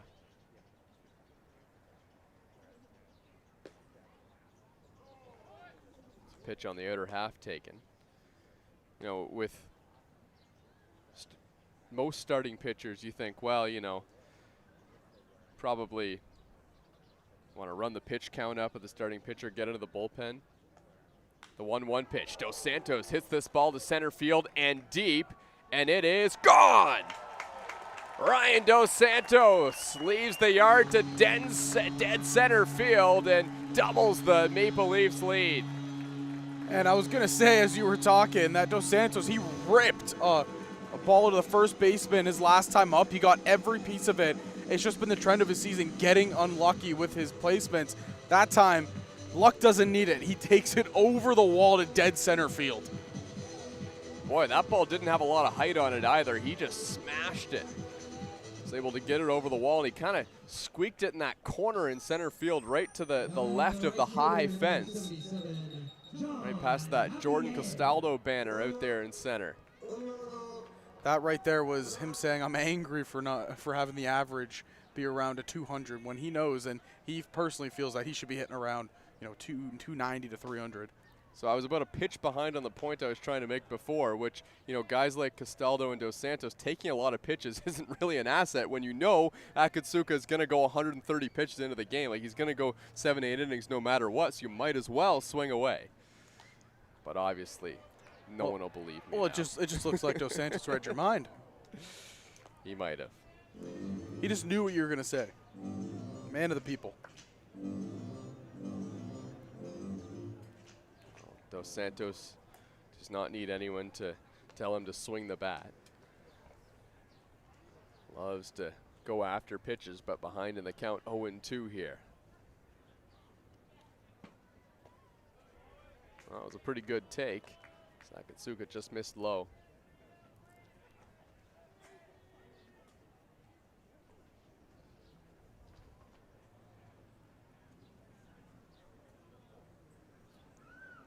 The 1-2 to Javier. And he hits this one in the air to center field. This one's also struck pretty well, but Spencer Marcus is going to have room out there in center field, and he makes the catch. That's the second out of the inning. Yeah, and that was another good piece of hitting. He just got underneath it a little bit.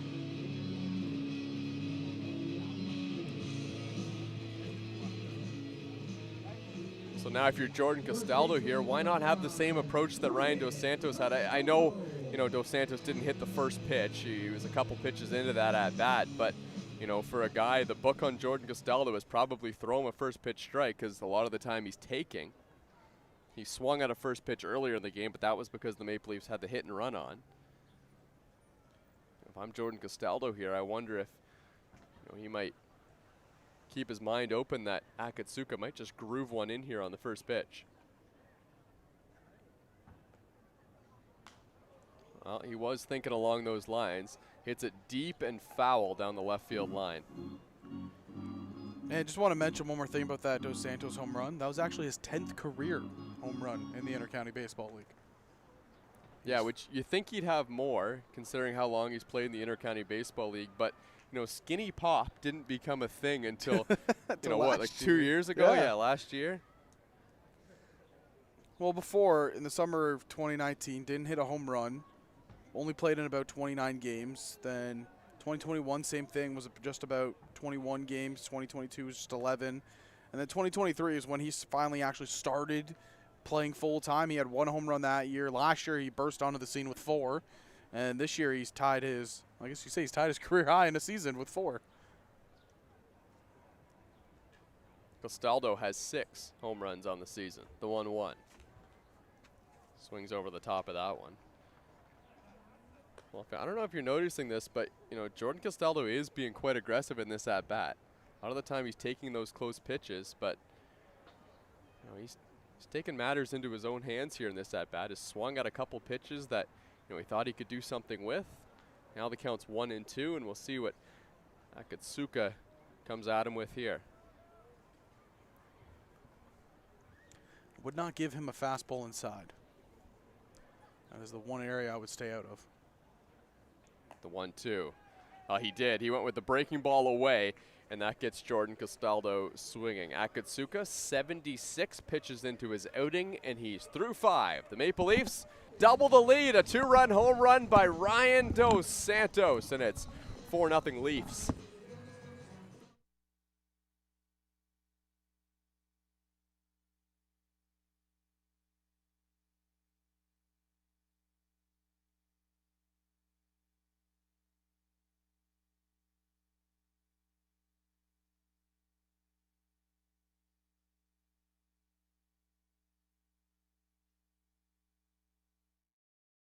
To be the best, you've got to ring performance from every second.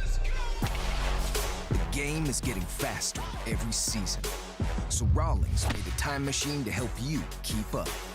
Introducing the all-new Velo ACP. It's light, it's balanced, so you can pick your pitch and drive the ball with maximum exit velocity. The game's gotten faster. Your bat has too.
Well, lots of representation for the Chatham-Kent Barnstormers and the average leaders. As you can see, Spencer Marcus, as he continues to stay hot, working his way up into that #1 average leader conversation in the Intercounty Baseball League.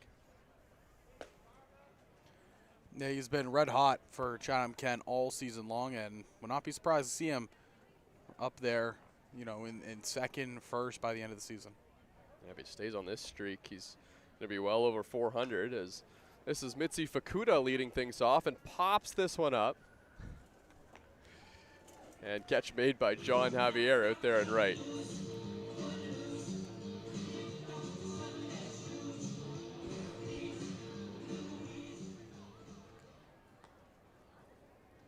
Catcher number 8, Eugene Ota.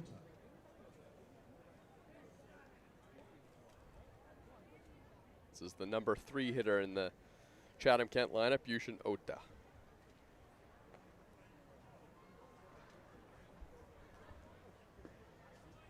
Ota takes strike 1. 45 strikes and 18 balls for Franklin Hernandez. Just ridiculous numbers in this start. I think that 46 as there's a swing and a foul tip by Ota.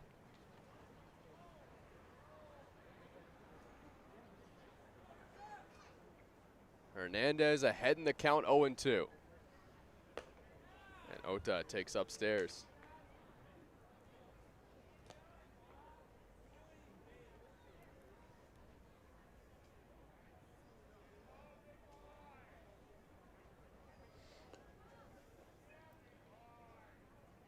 Now the 1-2 from Franklin.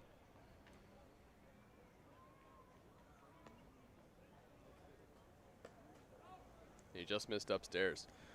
Well, I was going to say that Franklin was working quickly. Then he decided to take a couple more breaths on that that delivery there. But he's in the zone. He understands right now what he needs to do pitching-wise. He's just commanding all 4 quadrants of the zone extremely well. He's at 86 pitches now. Might be worth a couple more deep breaths here as he enters into the 6th inning.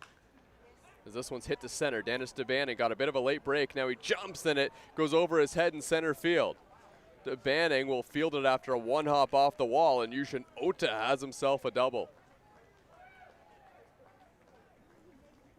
He stayed with that one. It looks like a fastball low, and he just drove it. Got the hands extended, and it had that nice little tail towards the end of it, sailing out there in the center field. Yeah, that ball was smashed by Ota. Dennis DeBanning almost got there in time, but it was still about, you know, maybe 5-6 feet out of his reach in center field. This is the shortstop, Sadler Goodwin.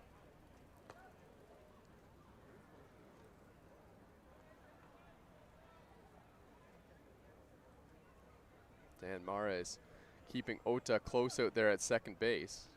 As this one hits Goodwin. Got him right on the front hip, and he's going to head down to first base. Yeah, those ones sting. It goes right on the bone.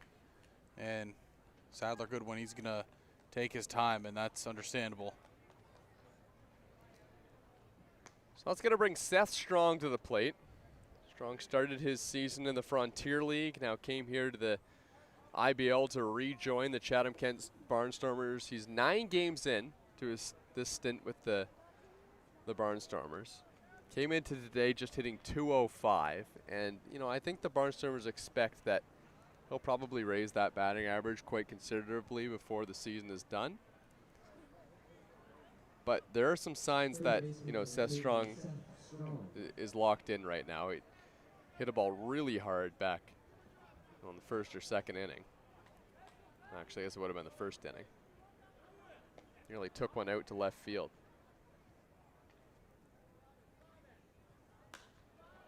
And he hits this one to center. DeBanning comes in a few steps, and he makes the catch. But you could see, look how far back Dennis DeBanning was playing out there. I mean, his back was almost against the wall in center field. And, well, he was right. Played perfectly there for Seth Strong. Yeah, and you got to respect the power. I mean, Seth Strong came onto the scene last year and just torched the IBL. he was hitting for power really all over the ballpark. And so Maple Leafs, they understand that. They respect what he has had and what the power in that bat. They play him very deep at center, and it works out. So now it's Robert Mackey, who's 1 for 2 today. Mackey gets hit with that pitch. Well, Franklin Hernandez tried to throw a front hit breaking ball, and it just never came back in the zone. Ended up clipping Mackey on the way by, and the bases are loaded here in the 6th. And this is a turning point in this game right here. Chatham-Kent Barnstormers down by 4 runs. They've got the tying run at the plate.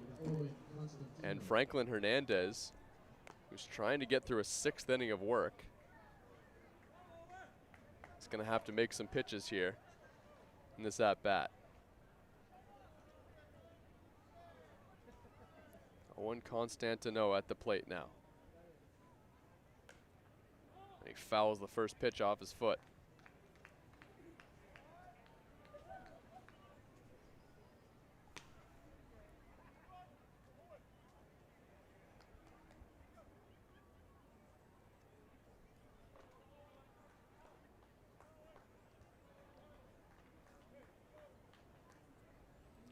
Constantino hitting 179 on the season. He's 0 for 2 today with a strikeout.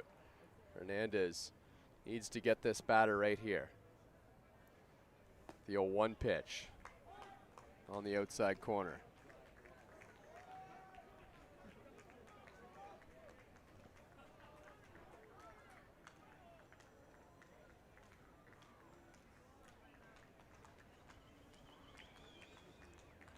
A big 0-2.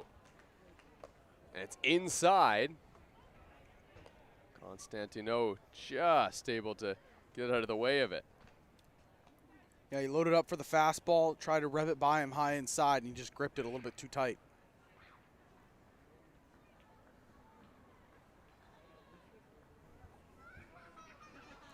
Hernandez is 1-2. And it's fouled off.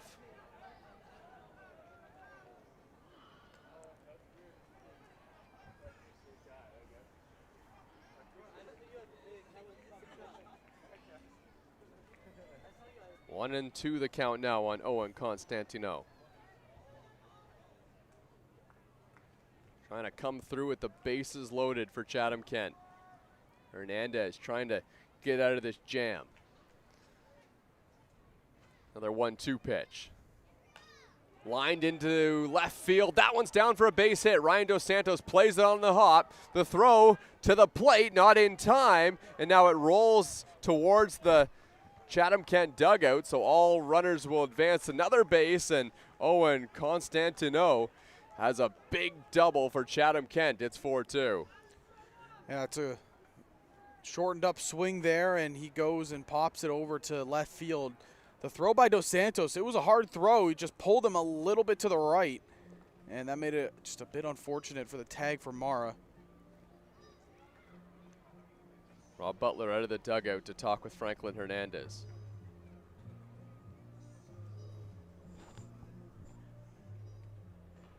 Trent Sillett's coming to the plate. He's 1 for 2 today. And Torin Vasilenek if it gets to him.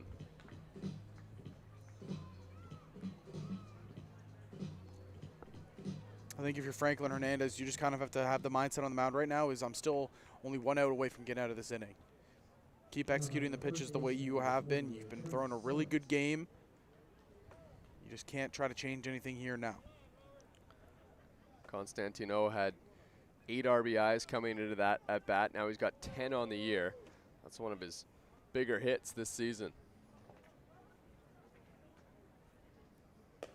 Sillett takes up and away. And now that he's in scoring position as well, a single here by Trent Sillett would do the job. We might have a tie ball game here at Christie Pitts. Needless to say, this might be the biggest batter that Hernandez faces tonight. The 0-1 pitch, swing and a miss.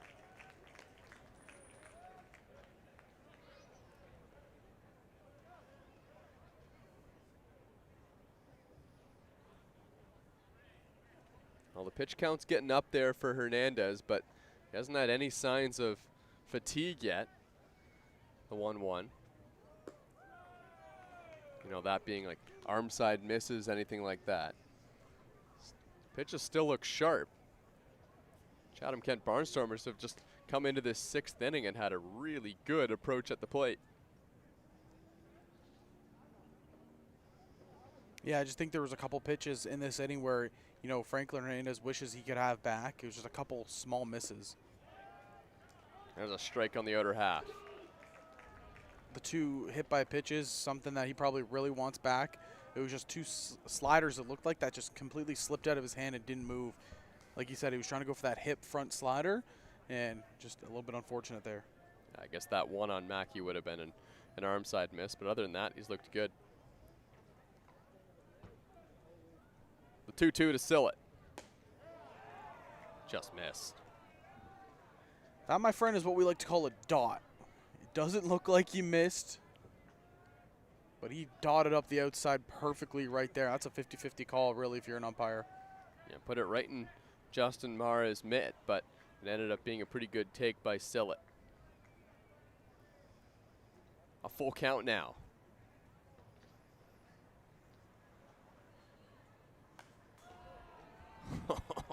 Swung at another pretty tough pitch and fouled it off. Yeah, I like that call there. You go with the breaking ball.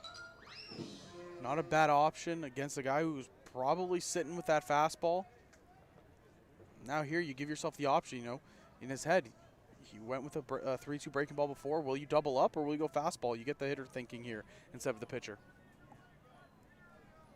Great battle between Sillett and Hernandez, and maybe the biggest at-bat of the game thus far. The 3-2.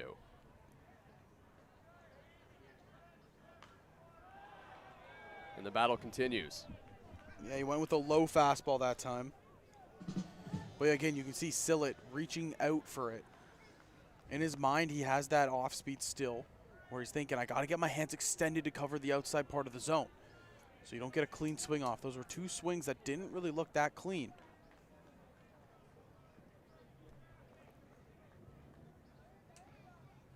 Again, the 3-2. It's fouled off. Yeah, you know, I was wondering if Franklin Hernandez would go back to the breaking ball. Sillett was way out in front, just got a piece of it. He swung and missed at that pitch earlier in the at-bat. Now, if you're Hernandez, where do you go from here? Sillett has proven that he's able to get a piece of just about everything. Yeah, that was that backdoor breaking ball, too, where Hernandez a couple times in this inning, he hasn't been able to control it, and it's hit the batter. That time he executed perfectly. It was just Sillett able to get a piece of it. Gutsy pitch in a big situation.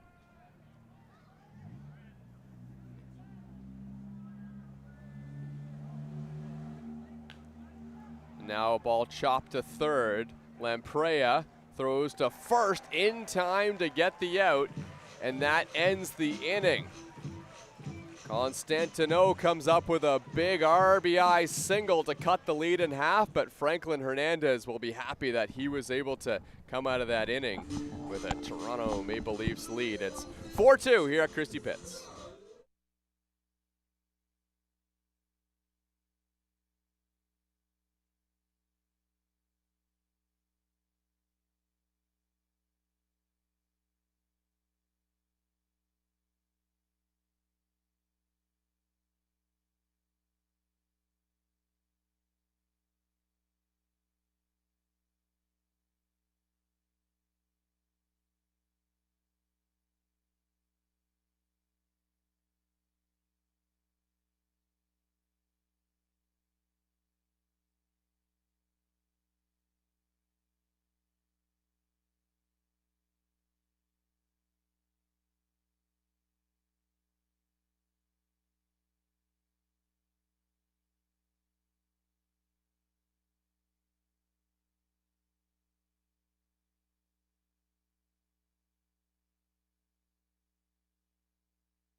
4-2 lead for the Toronto Maple Leafs. Dennis DeBanning is worth half of those runs for Toronto. Just missed a second home run as well in his last at-bat.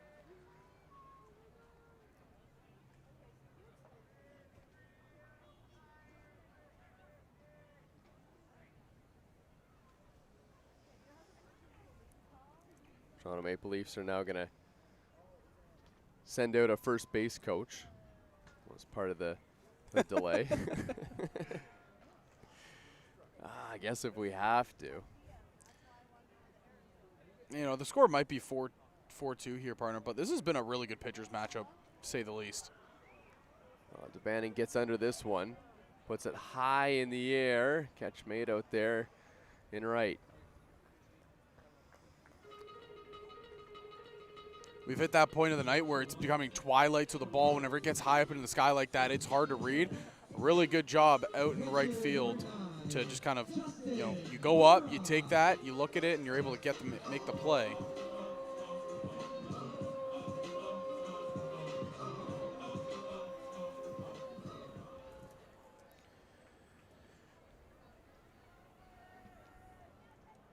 It's going to bring Justin Mara to the dish. First pitch located perfectly by Akatsuka on the outer half.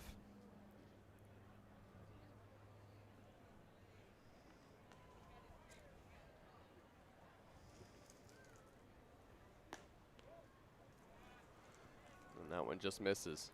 That's a great pitch right there by Akatsuka. But just going back on the point, Vasilinek over there in right field, just able to stay with that ball. And that's a good job done. Just, again, it gets tough, especially in the twilight hour.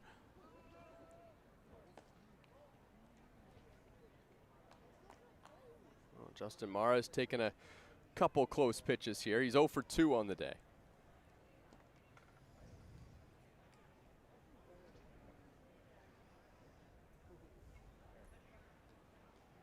And now he's way out in front of that breaking ball, and the count's 2-2.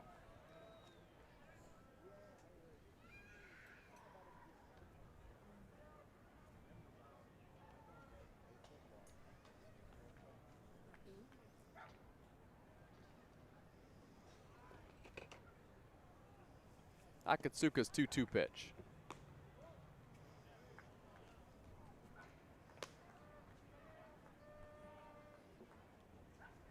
Full count now on Justin Mara. Akatsuka's located the breaking ball really well. Justin Mara's been pretty far out in front when he throws it. See if he can go back to it here on the 3-2. Mara hits this one on the ground. That one sneaks through for a base hit. Justin Mara with a one-out single here in the 6th. Robert Mackey laid it all out on the line to try to make that play, but Mara, again, able to just get around that outside pitch and hook it.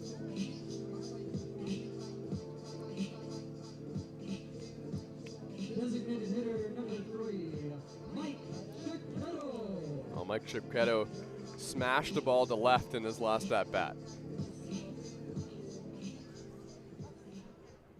We talked about Mike Chiquetto and how well, you know, he's been looking, just trying to get back from that injury. And again, like you said, that last at-bat, it was a hard hit to that left field wall. Chiquetto checks his swing on the first pitch.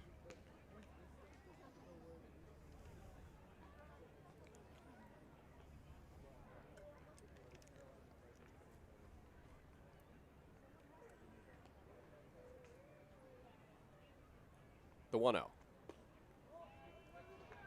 One just misses low.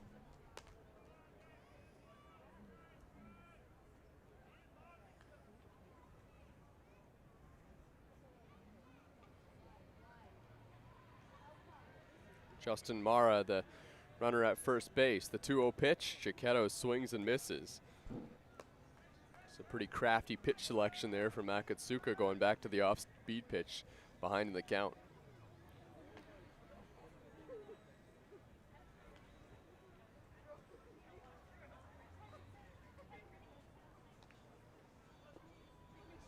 Right back to it, but he misses low. And just having Chiquetto back again, just another point here.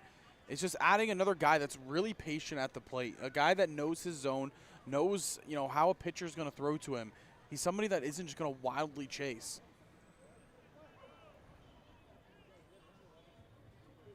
3-1 pitch.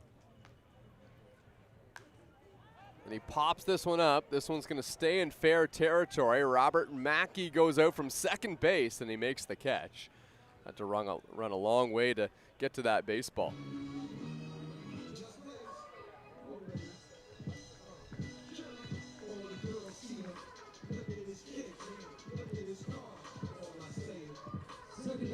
Well, Dan Mara comes to the dish. 1 for 3 on the day. Earlier in their game, just missed a home run down the left field line.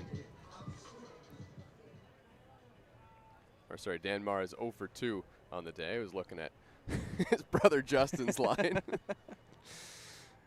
Dan takes a strike at the knees.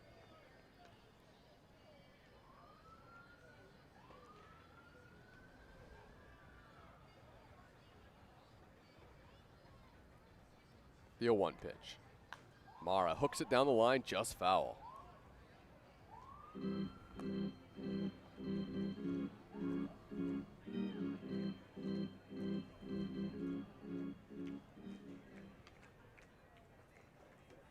Some action in the Toronto Maple Leafs bullpen. I'm just trying to peek over the tent. It might be Greg Carrington warming up out there. 0-2 on Dan Mara. And he hits this one right back up the middle, and that one's into the outfield for a base hit. Back-to-back singles for the or 2 singles in the inning for the Toronto Maple Leafs, both the Mara brothers. And Zach Lamprey comes up in a spot to try and drive in a run here for the Leafs. Yeah, like you said, both the Mara brothers coming through in a big-time spot. And yes, it will be Greg Carrington. He was starting to throw last inning, but it looks like the team wanted to allow Franklin Hernandez to try to get out of it, and that's exactly what he did. So wouldn't be surprised to see Carrington come into this half.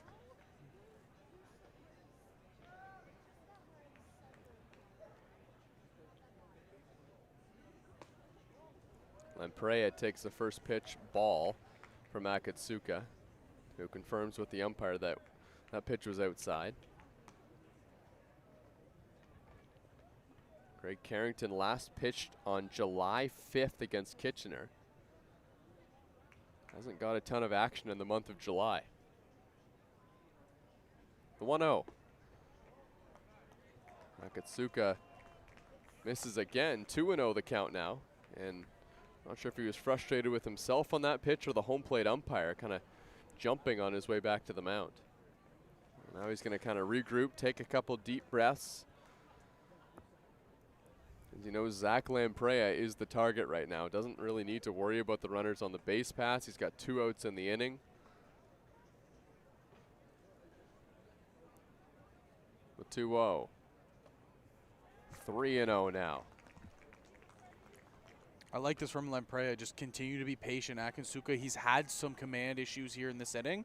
So if you're Lamprey, somebody, you know, who's been struggling with the bat a little bit, you let Akatsuka get back into the zone before you start swinging.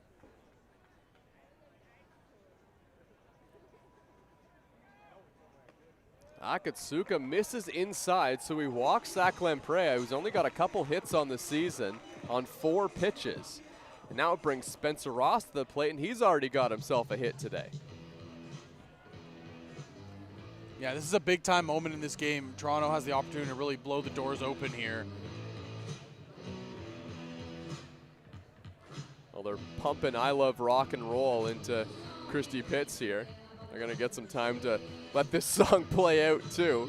That's Spencer Ross's walk-up song. There's very few songs that you can let run for a while. This is one of the songs you let run for a while. Assuming the guy who edited it edited enough song into the mix, I guess. We somehow still didn't get to the part where the actual chorus comes in. I'm very upset about that. Wow. The ump signal to the press bus, that's enough.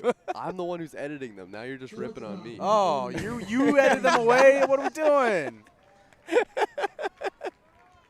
Something in the jukebox, baby. I don't pick where the song starts. I get that information. Oh, I don't mind about that, but it plays to the chorus, and then they cut it just before the chorus. That's so upsetting, now that I know it was you. Yeah, it's upsetting for me, too. I still never know the lyrics to that song. Spencer Ross takes a strike on the inside corner. We've already done this on air before. I already told you the lyrics. I'm not doing it again. Do I have to really Google the lyrics here? After the inning, maybe, sure. 0-1 the count now on Ross. Oh, it's that simple. Spencer Ross hits one on the ground to third base. Strong has it, throws to second, and gets the out. Akatsuka works out of a whole bunch of trouble in the bottom of the 6th inning, gets Spencer Ross to ground out to third. So the Toronto Maple Leafs are not able to score in the 6th. 4-2 Maple Leafs as we head to the 7th.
Oh, welcome back to Dominico Field. Toronto Maple Leafs have a new pitcher into the game.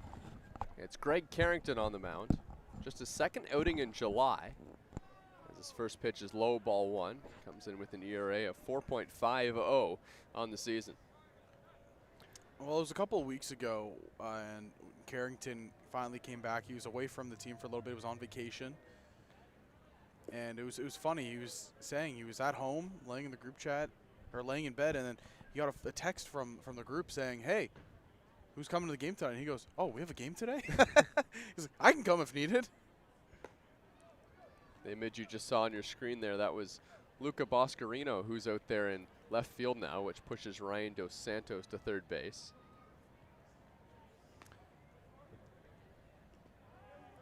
Carrington misses low, ball 4. Vasilenic heads down to first.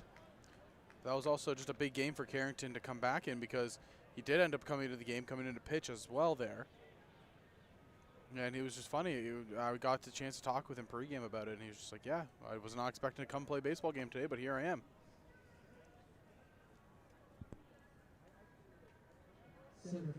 Also, a big milestone happened on his vacation trip. Go for it. Congratulations to Mr. Carrington. He is now engaged. Attaboy, Greg. He said he went on the vacation for, I believe it was a family member's wedding. He didn't propose at the wedding, or he waited a little bit till that was done, he said. But then, yeah, he got down on one knee. It was a really cool story. It was really nice catching up with Carrington again. Carrington will try and get Spencer Marcus here, the leadoff hitter. Vasilenic, the runner on first, as Marcus rips one into the outfield. That's down for a base hit. Dennis DeBanning fields it in center. First and second here for the Barnstormers in the top of the 7th with nobody out. Yeah, and Spencer Marcus, he just keeps hitting the baseball hard. Doesn't matter who you put out there or what time of the game it is. He is going to put up a good at-bat and really just strike the ball hard.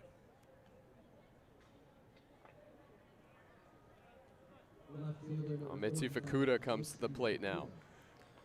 1 for 3 today. Believe it or not, Spencer Marcus was 0 for 3 with a trio of strikeouts before that single. First pitch to Fukuda. That one just misses outside. He was squaring around to bunt, which would, if he does it correctly, would put 2 runners in scoring position with 1 out here for the Barnstormers. Castaldo was charging in from first base. Now the corner infielders move in a bit. Fukuda squaring to bunt again. He won't need to. This pitch goes to the backstop. Both runners move up. Nobody out in the inning. And Chatham-Kent has found themselves in quite a favorable position, down by 2 in the 7th. Yeah, one thing to note is you can't count this Chatham-Kent Barnstormer team out. And the Maple Leafs, they had a really good opportunity to kind of bust the doors open in the bottom half, and they just were unable to.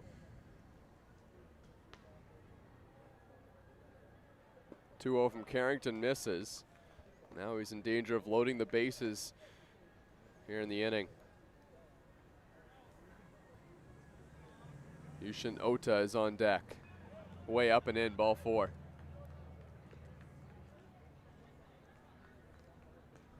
Well, Greg Carrington certainly has his work cut out for him here in the 7th inning. Justin Mara is going to come to the mound to try and settle down his righty pitcher as well. It looks like it's going to be a full mound visit here. Rob Butler coming out. All the infielders will come in. And the best scenario here, I would have to say, would be go corners in and then middle infield, just play for that double play ball. Again, you're up by 2. You don't need to necessarily concede the run. Well, Greg Carrington's not going to get the chance to do it. Here comes Sam Spencer into the game. We'll have more on that when we come back.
What a spot this is for the young pitcher, Sam Spencer.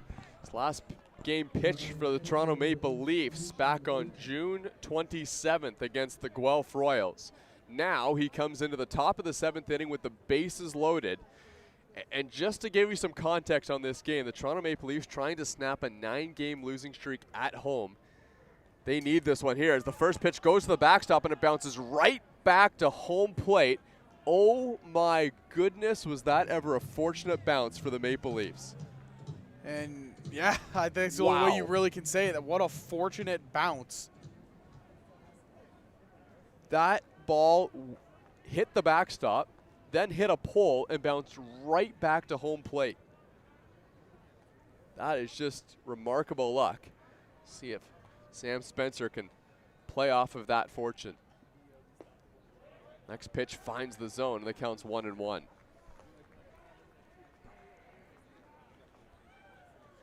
Yeah, so the Maple Leafs, they need this game here. You know, if you give up 2 in the inning, that's okay.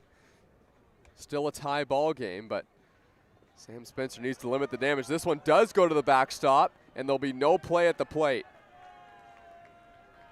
It's a 4-3 ball game. The Chatham-Kent Barnstormers are within 1. The tying run is 90 feet away with nobody out in the inning. Yeah, that one's just unfortunate luck. And if you're Spencer now, you got to grit down. No outs, still 2 runners in scoring position. You just got to make a pitch here. Yeah, find a way to limit the damage if you're Sam Spencer. This one slashed down the line, foul. Now he's got 2 strikes on Fukuda. Or Ota, I should say. Sadler Goodwin, the right-handed batter, is on deck.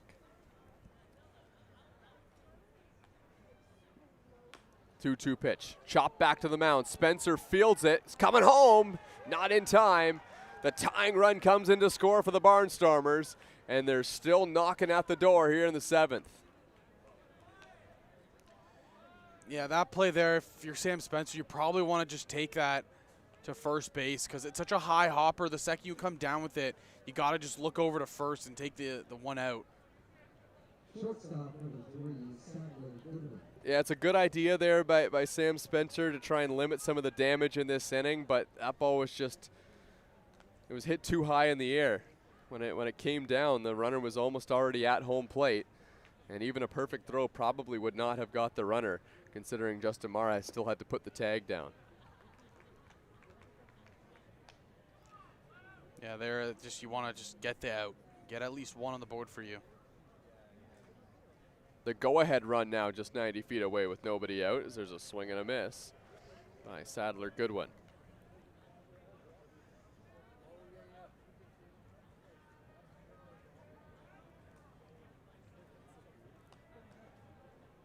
The 1-1. Runner from first goes, no throw. 2 in scoring position again for the Barnstormers. Yeah, heads up base runner there by Ota. You just take off, don't allow the throw. 2 runners, like you said, we're right back to where we were.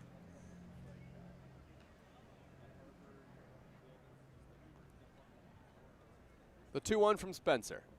In the dirt, 3-1.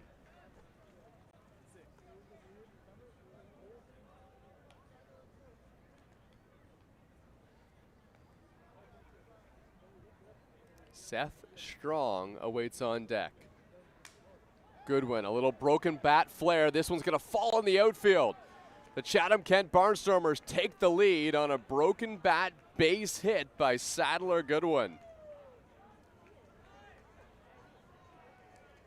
Yeah, it's just a little bit of a backbreaker there for the Maple Leafs. You play a really, really good game early on. You get a fantastic pitching performance from Franklin Hernandez, and you just can't get out of trouble here in the 7th.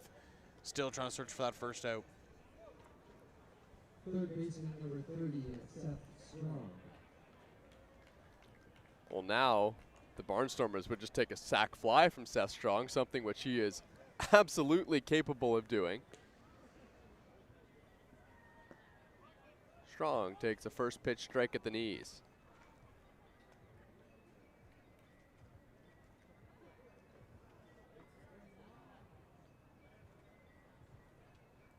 Ota at third, Goodwin at first. The 0-1 to Strong. And he fouls it off, and the count's 0-2. If you're Sam Spencer here, this might be a spot to pull out your best pitch and try and get a strikeout.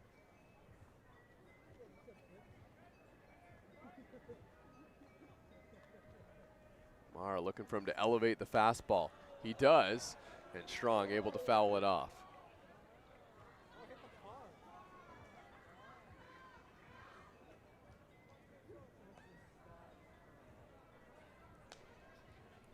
And 2 on the power hitting lefty.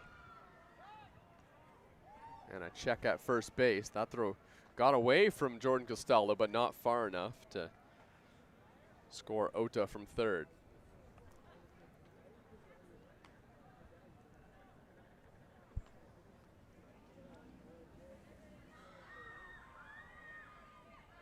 Another 0-2 pitch to Strong. And he pops it up. This one's on the infield. It's Dan Mara who's calling for it, and he makes the catch.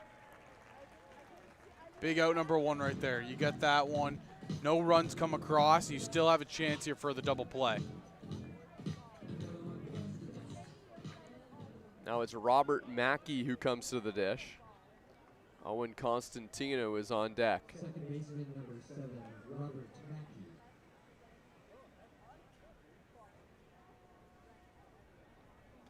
Mackey 1 for 2 with a strikeout today.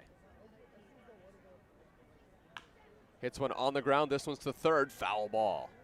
Ryan Dos Santos picked that ball, and he was about a step into foul territory.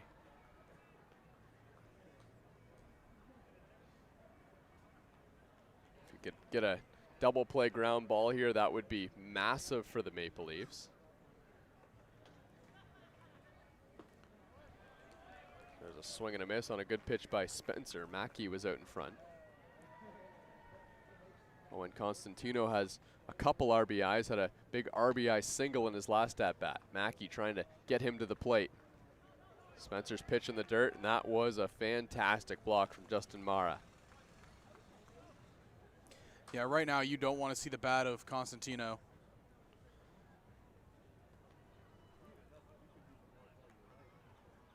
The 1-2. Swing and a miss, strike 3. And that's out number 2. You can kind of see there Mackey saying to Constantino, that breaking ball, it's hard to pick up. He kind of motioned with his hand, and if you're Spencer, you just got to keep throwing it. It looked like a really awkward swing from Robert Mackey. Now you got to go right after Owen Constantino.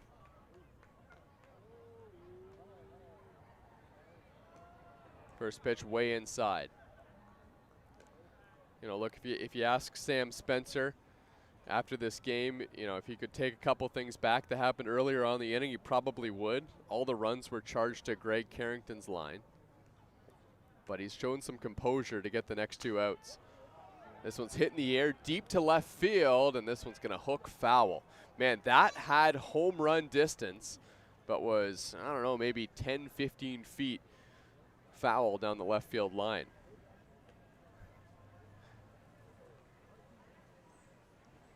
Trying to see if that's who I think it was. I almost got hit by that foul ball, and it was.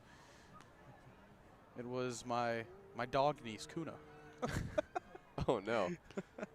I noticed that dog a mile away. The 1-1 pitch inside.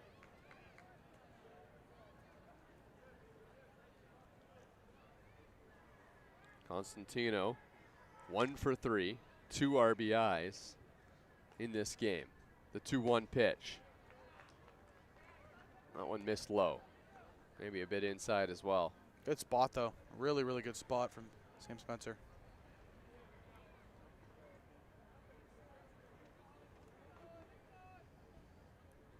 The 3-1. Constantino fouls this one off to the left. Oh, that one went right through someone's windshield. You can hear that one. That one was loud. Oh, man. There's a lot of noise being made over there. Was it the guy with his trunk open? Yeah, taking a picture of it's not going to do anything. Uh-oh. That's all I got to say. And that one's up and in. Oh, man. That ball hit Constantino in the head. And luckily that caught the batting helmet, so he'll head down to first base. Oh, man. That one looked like it went right off the ear flap of Constantino's batting helmet. Yeah, they'll take a minute. It looks like he'll be okay.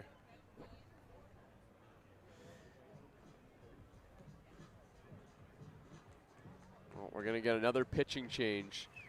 Here, we'll have that for you in just a moment.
One of the Toronto Maple Leafs new signings, Dylan Oborn, is into the game.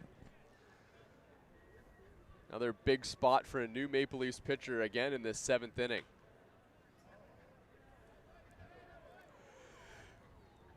He's going to face Trent Sillett to lead things off. Oborn is the most recent signing on this Leafs team. Pitched his first game as a Maple Leaf against the Kitchener Panthers on July 16th. Sillett has fouled off the first 2.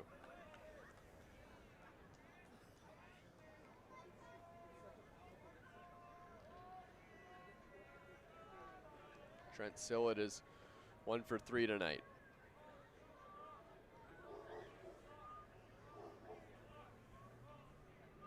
The 0-2 from Oborn is a check swing, no swing. Thought about the called strike to Mara as well, but the pitch missed outside.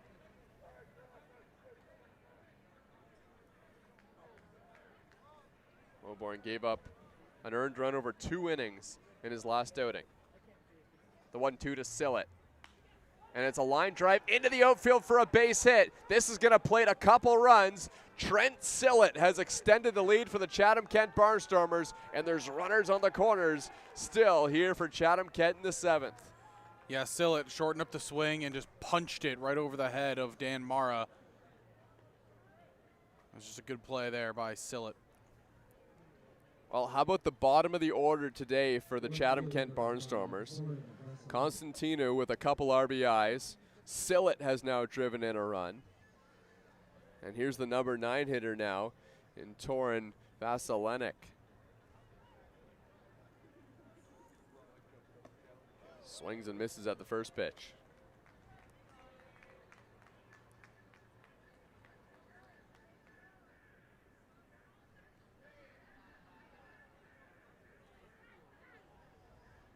The 0-1.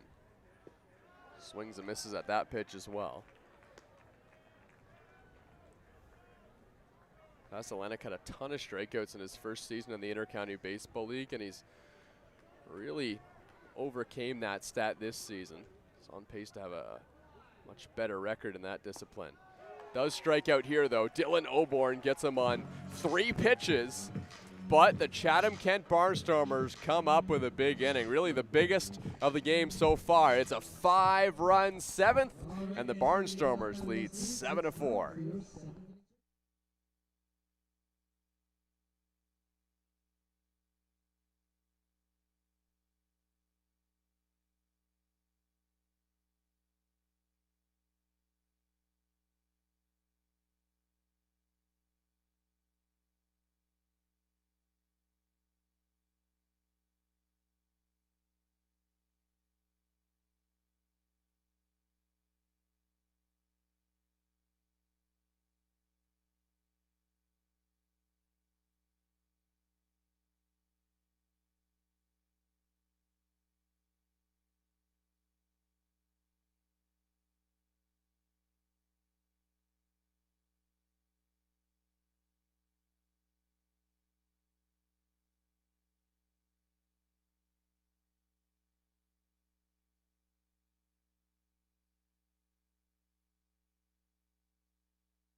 7-4 Chatham-Kent Barnstormers. Maple Leafs looking to respond after Chatham-Kent put up 5 in the top half of the 7th inning.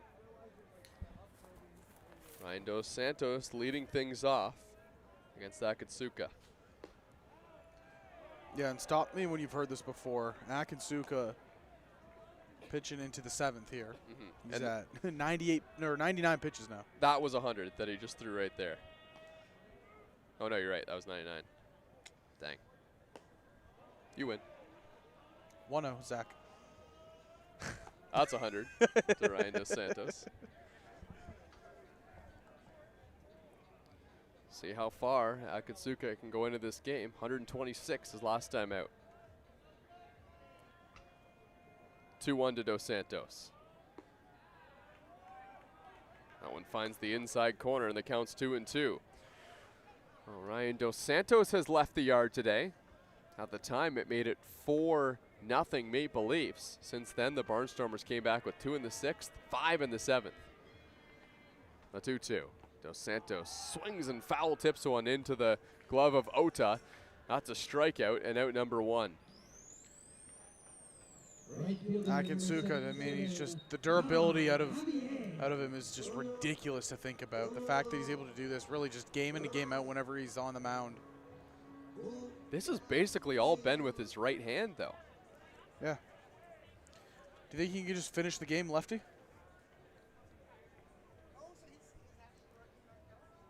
First pitch to Javier is upstairs. I think he would have switched by now if he was going to. Never know, you know. I mean, technically speaking, if he goes to the 9th and he switches lefty, it's like bringing in a different pitcher. The 1-0 pitch, just outside. It's got a lefty coming up, and Jordan Castaldo, then back to a righty and Dennis DeManning.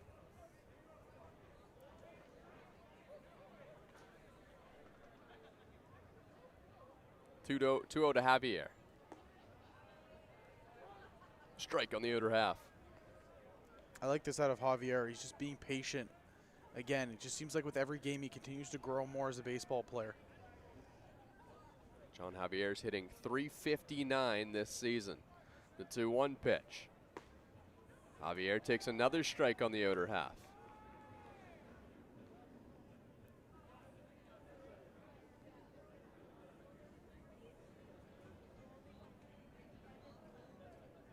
The 2-2. Javier lifts this one foul. This one is going to get out of play. That one to right field.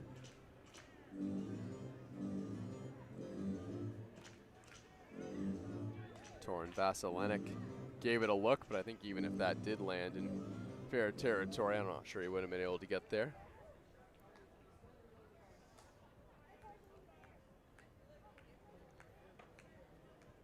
Another 2-2 pitch to Javier. Akatsuka delivers in the dirt. Javier doing all he can to lay off that pitch and does. Full count now.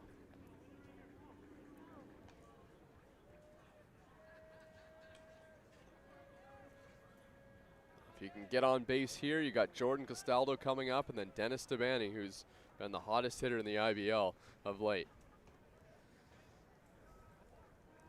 The 3-2. Javier foul tips another one into the glove of Ota. Another strikeout for Akatsuka on the foul tip. And there's 2 away. It just seems, you know, the longer he goes in the games, no issues whatsoever. It's the, again, I said it, the durability is the impressive part about Akatsuka.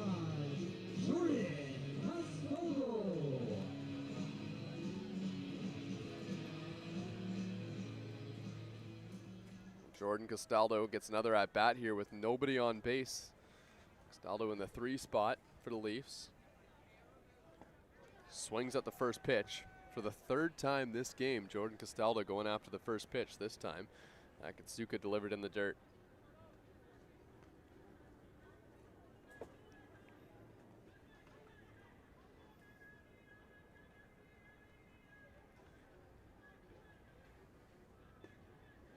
The 0-1 finds the zone as well, 0-2.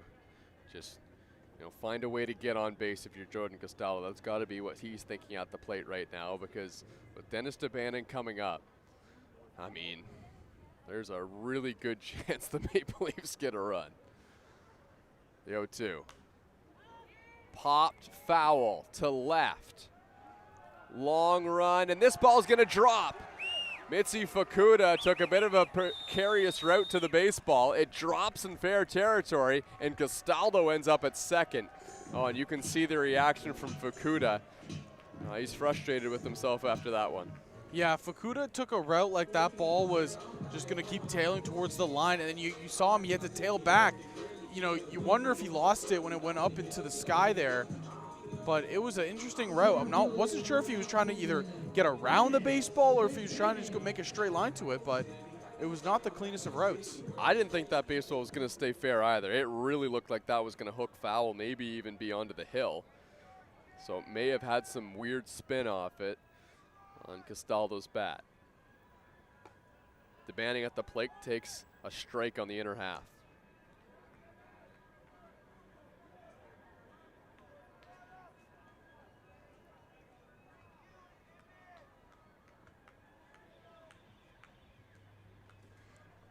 Jordan Castaldo is credited with a double on that one.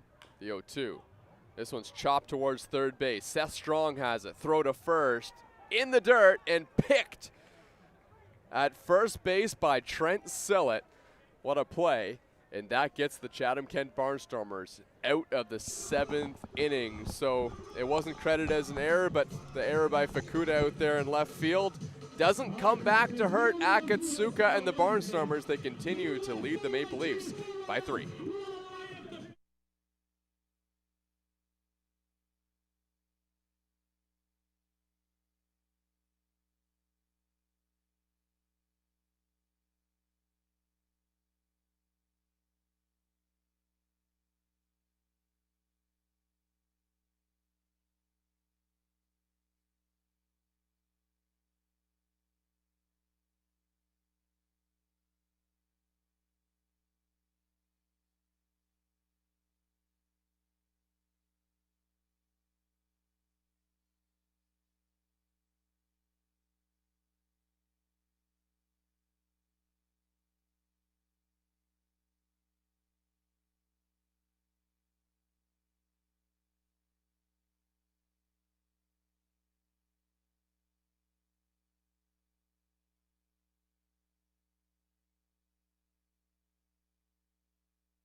Dylan Oborn back on the mound for the Maple Leafs. His team trailing by 3 to Chatham-Kent. Oborn came into the game and was the 3rd pitcher that the Maple Leafs used in the 7th. He had to get an out.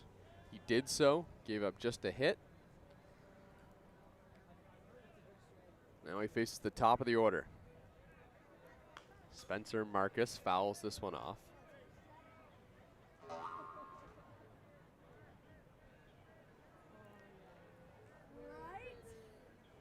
Marcus has struck out 3 times, but had a single in his last at-bat, which sparked the rally in the 7th for the Barnstormers.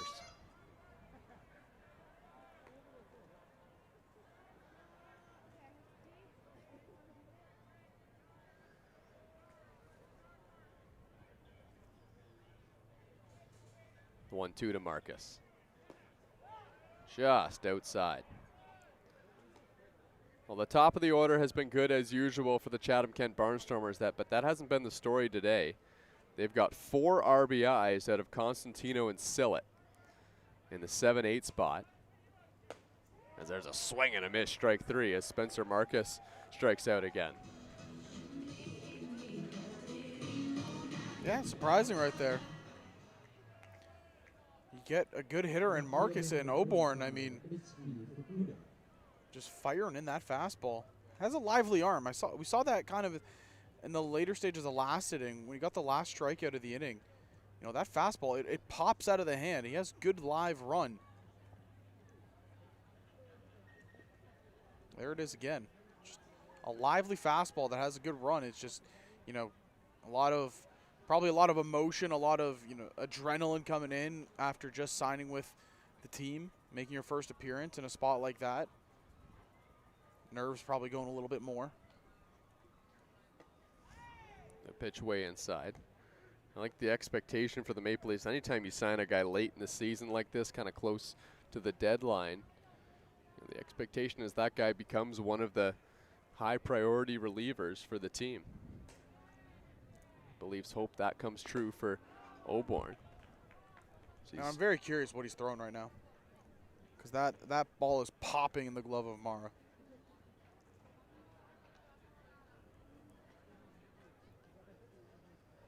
Missed the strike zone 3 times here to Fukuda. Make that a 4th time. 4-pitch walk. Mitzi Fukuda heads down to first base.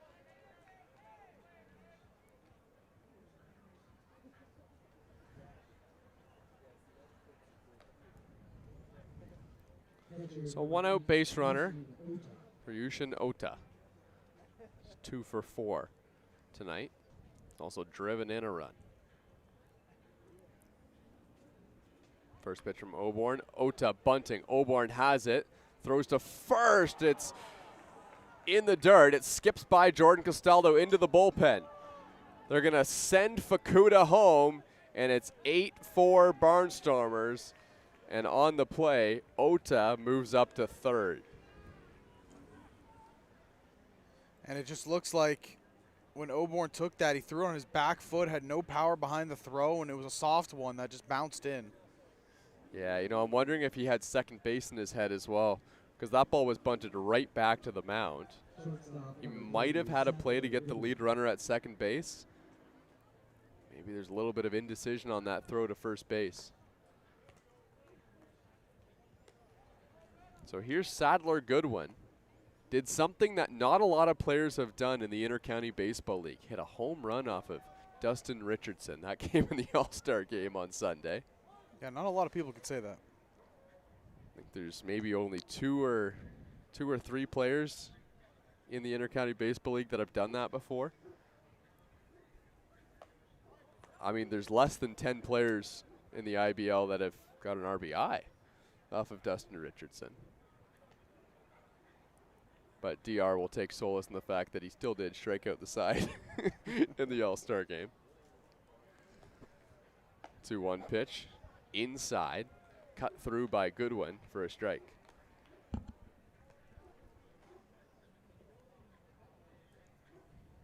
Sadler Goodwin trying to get Seth Strong to the plate, who's 0 for 3 today. 0 for 4, I should say. Now the 2-2 to Goodwin. Swing and a miss, strike 3. Sadler Goodwin went after that pitch in the dirt. It looked like a slider. And you got him chasing on the front foot. It's a nice pitch there from Oborn to bounce back in it. So here's Seth Strong. He's got 2 outs in the inning now, though, so he'll need a base hit to score Ota from third base.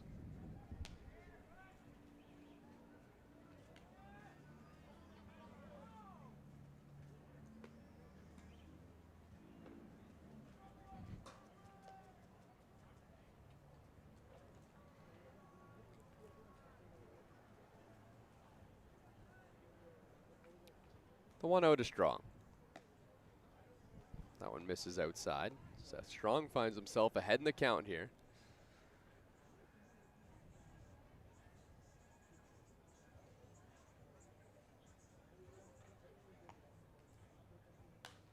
Strong hits this one in the air to left, not deep, in foul territory, and that one's going to drop.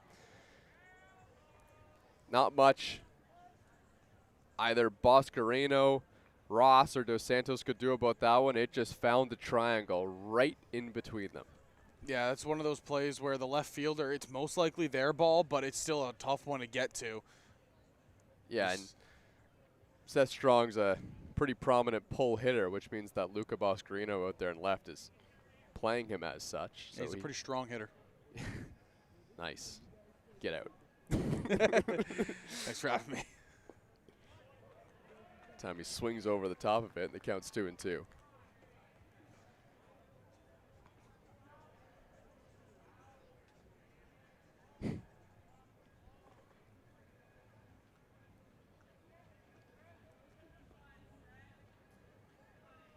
Oborn trying to finish the 8th inning off right here. Here's a ground ball to first. Oborn covering the bag, and it's thrown away. Another run comes in to score. It's 9-4 Barnstormers.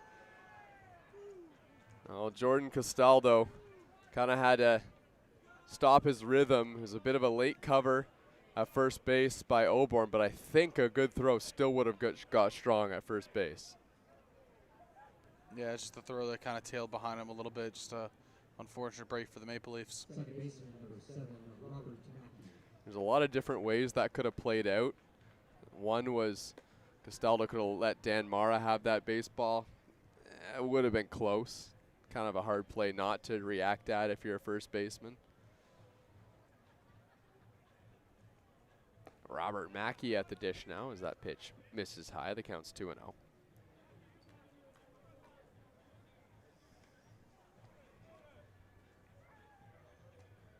Barnstormers have opened up a 5-run lead here, a late surge by Chatham-Kent.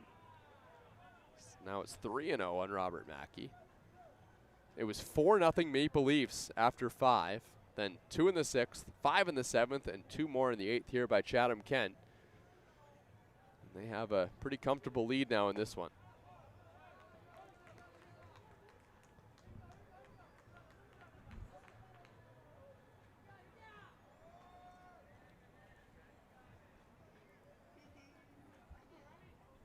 The 3-1. Ball misses outside.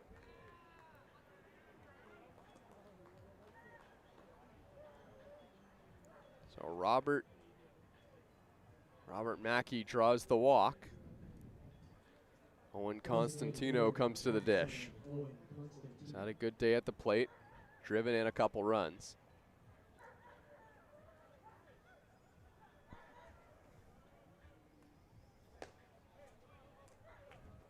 Well, if the Toronto Maple Leafs go on to lose this game, it will certainly test the mental fortitude of the Maple Leafs locker room.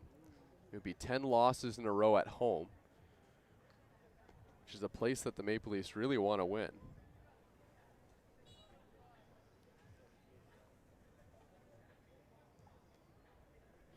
Here's the 1-1 to Constantino, and he swings and misses.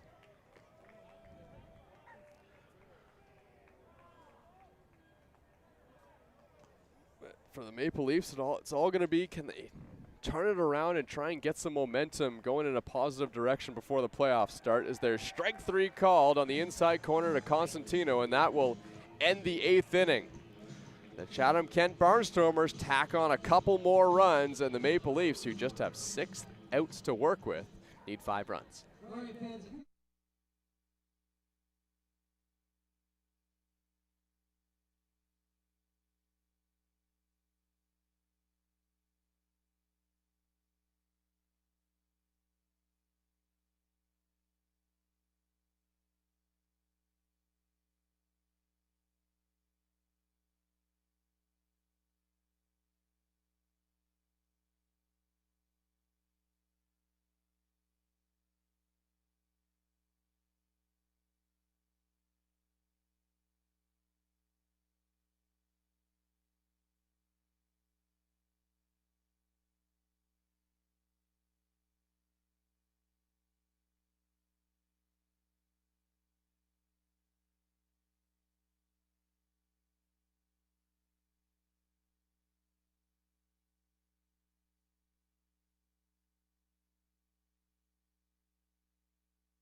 Justin Mara leading things off.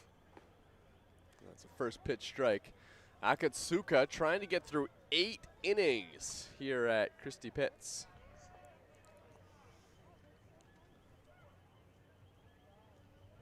Pitch in the dirt.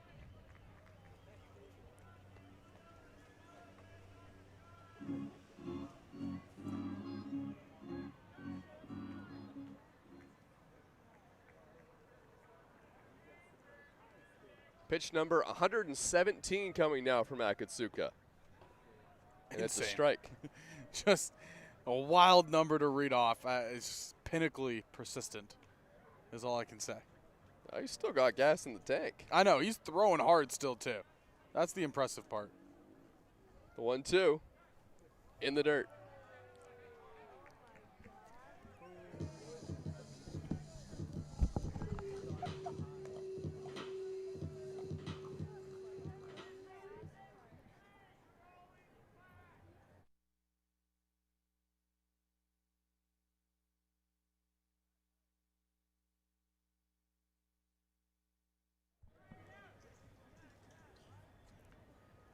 Mara hits this one on the ground. This time, Robert Mackey's able to get to it, and that's out number 1. Yeah, it looks similar to the hit that Mara had earlier in the game, but this time it just, that ball it got eaten up by the grass a little bit more. It slowed it down, and Mackey was able to run over it.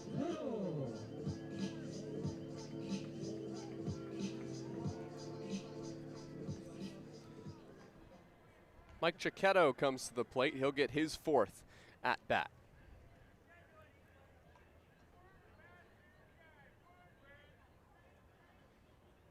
Chiquetto, a big swing at the first pitch. It was a breaking ball below the zone.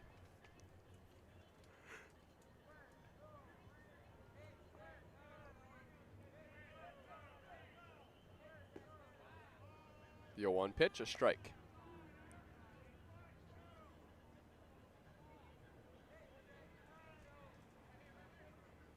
There's 5 outs to work with for the Maple Leafs. Mike Chiquetto trying to get on. Akatsuka's 0-2, just outside. Looked like he made the good pitch, but an even better read by Chiquetto to let that one go.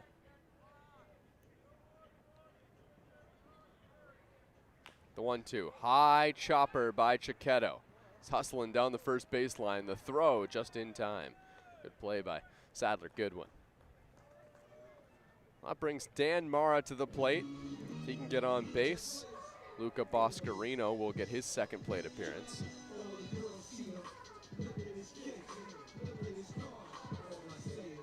Second baseman, number 6, Dan Mara.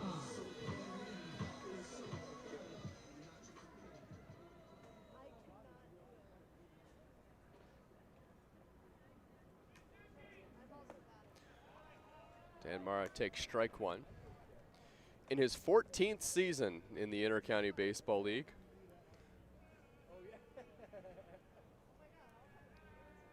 The 0-1.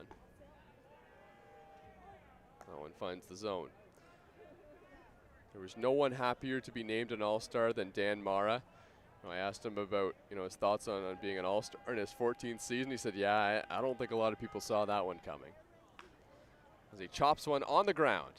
This one's to second base. Mackey flips to first, and that'll end the inning. Boy, Mizuki Akatsuka has been rolling for the Chatham-Kent Barnstormers. 8 innings, he struck out 7. He's given up 4 earned runs, and we'll see if they give him the 9th. There's action in the Chatham-Kent Barnstormer bullpen. First, they'll get an at-bat here in the top of the 9th. Chatham-Kent leading 9-4.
Toronto Maple Leafs got a new pitcher into the game. This is Adam Mara on the mound.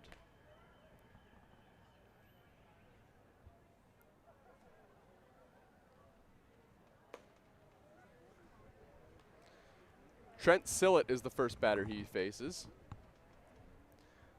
Adam Mara has shaved off the beard. He's looking pretty fresh out there on the mound for the Maple Leafs. Yeah, freshly shaved, fresh new number. Yep.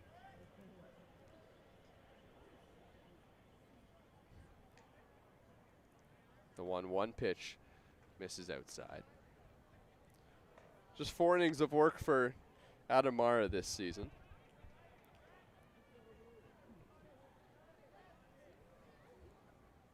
Sillett hits this one in the air. This one's deep to left field. The question is, will it stay fair? It will not. That's a foul ball. Had the distance, just hooked it way too much.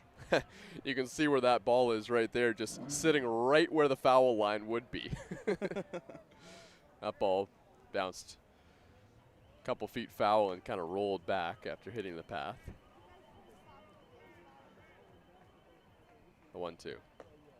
Check swing, did he go? Yes, says the umpire at first base. That's a punch out for Adam Mara.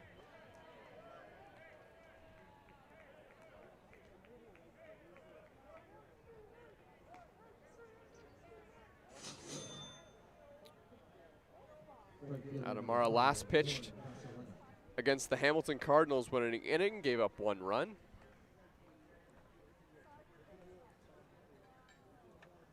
Torn Vasilenic takes outside.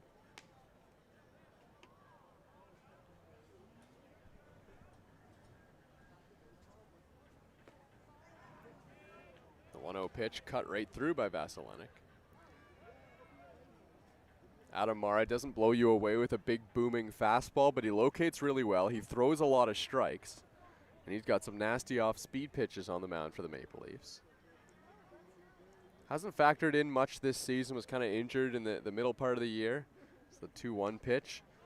Popped up towards first base. This one's going to hook it just out of play. Boy, it actually hit the top of the metal fence. I was going to say, how many times have we seen that where it hits the top of the metal? If you look back to last season, Adam Mara was just really brilliant for the Toronto Maple Leafs. Had an ERA of 3.48. There's the 2-2. Swing and a miss, strike 3. Back-to-back strikeouts for Adam Mara. This is kind of what we saw last season. Just threw a lot of strikes, got a lot of good quality pitches, and it's good to see Adam Mara get a couple big outs here. He hasn't really got to, get this season started with the injury in the middle of the year. Now this one's hit in the air. It's hooking towards the foul line. John Javier drops the baseball. Now the throw into second base is not in time. And isn't this interesting? We've seen 2 times a corner outfielder get a pop-up that was pulled. And I think that one might have had some weird spin on it, just like we saw a couple innings ago out and left. Yeah, it looked like he also just overran the ball. Again, Javier, a player that's new to the outfield. He's one of the guys that they're really versatile with, where he can play anywhere. And he gives you about, average fielding at every single position. And you'll take that every single day of the week. It's just that time it looked like he ran in to grab that ball and just overran it just a little bit. The 0-1. Fukuda flares this one towards Jordan Castaldo. At first he reaches out and it goes off the end of his glove. Oh, he stretched out about just as far as he could. If that ball was an inch closer to him, he probably would have made the catch. Well, you got to feel for Adam Mara in this situation. He's made a couple really good pitches that were almost outs. Now he's got to keep battling here against Fukuda. Marcus, the runner at second. That one just missed inside.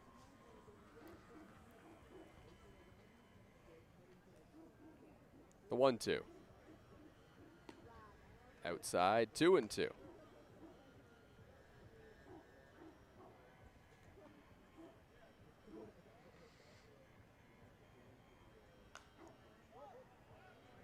Fukuda pops this one out of the play onto the hill, and the count stays level at 2s. Yushin Ota is on deck. Fukuda trying to improve upon a 1-for-3 day. He's also walked a couple times. The 2-2 fouled off. Well, Mitsu Fukuda had a pretty good rip at that one.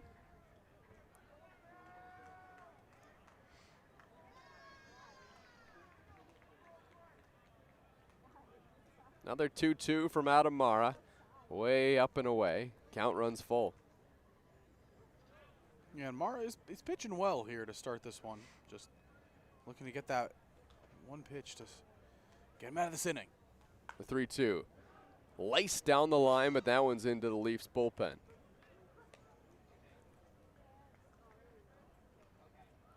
Mara and Fukuda locked in a great battle at the dish. The 3-2 popped up. This time it's Dan Mara who's under it, and he makes the catch. And Adam Mara has to battle through a little bit of adversity and still gets himself a nice top of the 9th inning. Maple Leafs needing 5 and coming up in the bottom of the 9th.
Well, here's what's coming up on the schedule for the Chatham-Kent Barnstormers. They've got the Barrie Bay Cats on the 26th in 3 days' time. Then they play the London Majors, and then they're in Brantford, which will be a game that may be a little bit easier than the first two. So not the easiest schedule coming up, but they do have some days off in between, and Chatham-Kent Barnstormers will be able to rest up after this one and see if they can't put together a win streak if they can finish this one off today.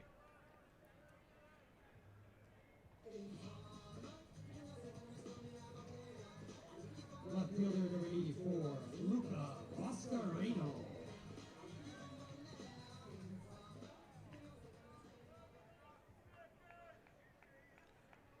It'll be Garrett Day on the mound. And Luca Boscarino at the plate. Garrett Day has been a rock for the Chatham-Kent Barnstormers over his first 2 seasons with the team.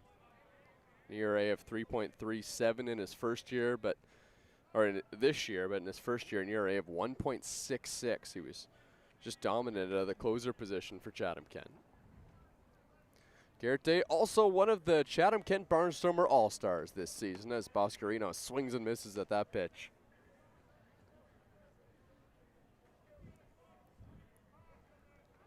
And one of the coolest things is that Garrett Day is also playing for his hometown team in Chatham. That pitch just misses high. Oh, Boscarino trying to get on base here against Day. Tough matchup because, like you said, Garrett Day has been so good for the Barnstormers. 3-1 now.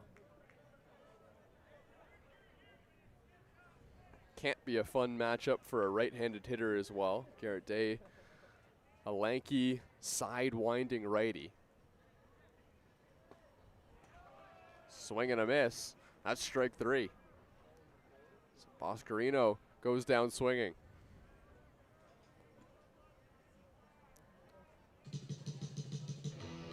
Just a couple outs to work with now for the Maple Leafs.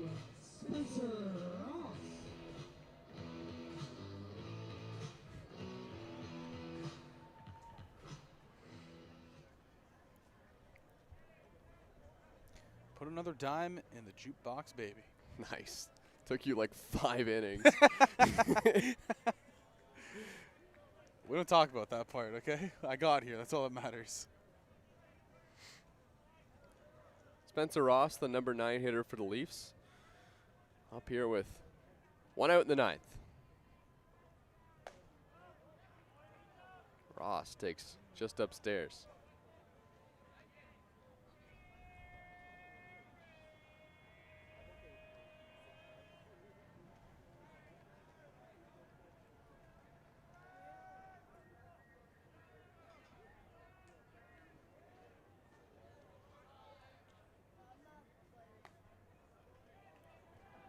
Two 0 pitches outside to Spencer Ross. The Leafs need a boatload of runs here in the 9th. Spencer Ross will likely be taking all the way. He takes low, ball 4. Well, just 2 outs to work with for the Maple Leafs, but they've got the right guys coming to the plate. Dos Santos, Javier Castaldo due up. Yeah, look, you have the top of the order, and you know all these guys. They've proven that they can be big-time players. All you got to do is just continue the movement here. You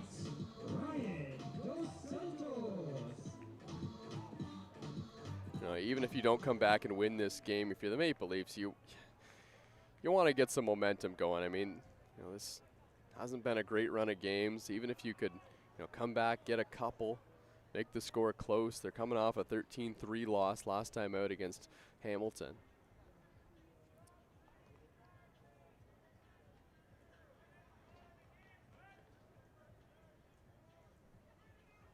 The 1-0. That one misses as well. A couple good takes by Ryan Dos Santos. Yeah, you know, you're down by 5, but this is the perfect part of the order to make something happen because, again, you got a guy in Ryan Dos Santos at the plate right now. He is the definition of patient hitter. You have a guy in John Javier that if you decide to, you know, pitch to him, you try to throw a first pitch fastball, Javier usually swings first pitch. He is a guy that attacks a first pitch fastball. So obviously, you know, you're not going to get it all back in one swing just yet, but get yourself close and start putting some pressure back on Chatham-Kent because really ever since that, you know, with the one inning that Chatham-Kent struck for all the runs back in the 7th, they've had all the momentum. All the pressure has been put onto Toronto from that inning. This is a tough stretch coming up for the Maple Leafs. If you lose this one, not the way you want to start a 4-4. That's what the Leafs have coming up.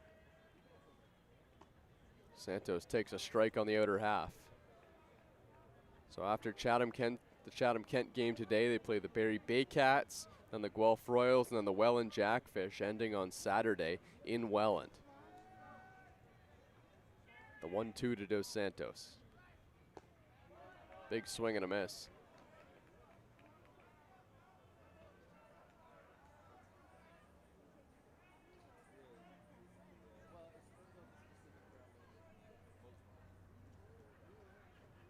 Two and 2 the count now.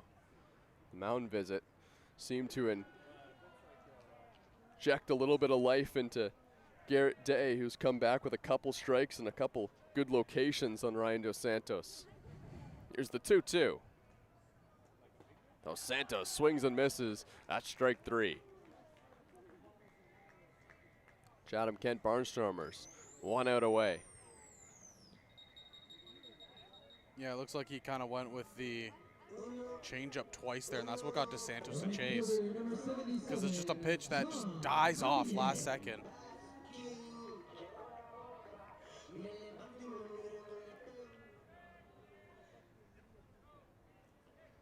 So here's John Javier with 2 outs in the bottom of the 9th.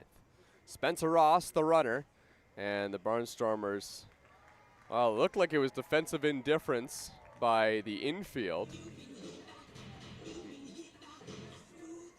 Fukuda, who's come in to catch,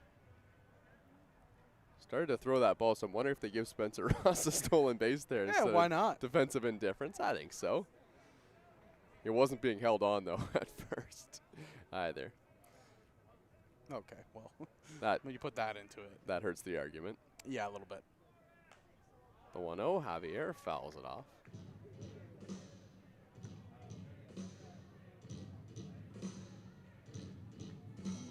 Now they gave him a stolen base. There you go.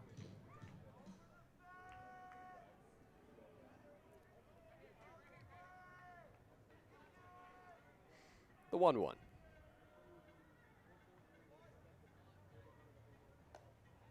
Inside. Javier can reach. Jordan Castaldo is on deck.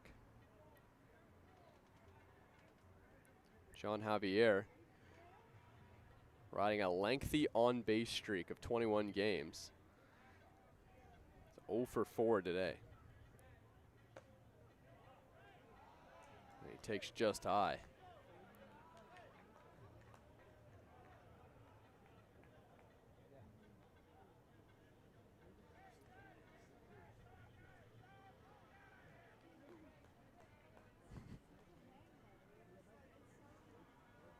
Hitters count here for a good hitter in John Javier.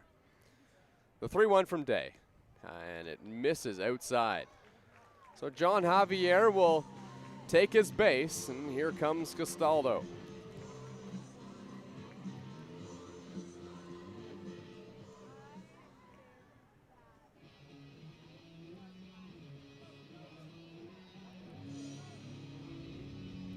Well, maybe a sliver of hope here for the Maple Leafs. Jordan Castaldo will need to get on base. Dennis DeBanning, who's already homered once today and hit the very top of the tall wall out in right field, is the batter on deck. We said at the start, it's the right part of the lineup coming up. Now you just have to execute.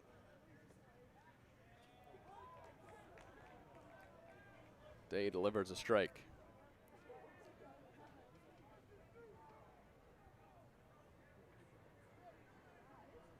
Garrett Day worked a scoreless inning in the All-Star game on Sunday. Looked really good, struck out a couple batters.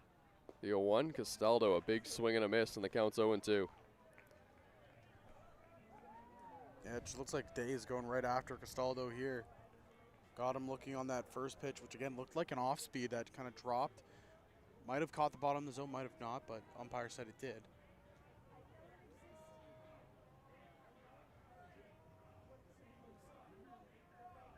Now an 0-2 pitch. In the dirt.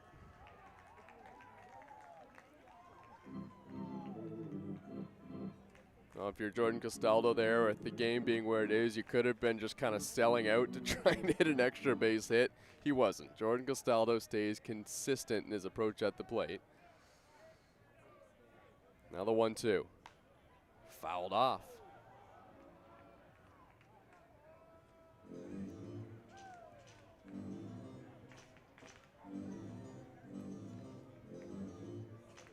Garrett Day up to 24 pitches here in the inning. Good news for the Barnstormers, though. They've got a couple days off before their next game, so lots of time to get their closer Day all rested up. The 1-2. Hit in the air. This one's to shallow center field, and a slide, and it ticks off the glove of Spencer Marcus. A run comes in to score. That's Spencer Ross, and it's 9-5. Yeah, couldn't make the play there. Marcus just sliding in, and I think it caught him right on the palm of his glove, and it pops out. So not over just yet, and Dennis DeBanning coming up here. It's going to be a pinch runner at first base for the Maple Leafs, so Jordan Castaldo is out of the game. Job done for him. He gets on. Center fielder, number 19, Dennis DeBanning.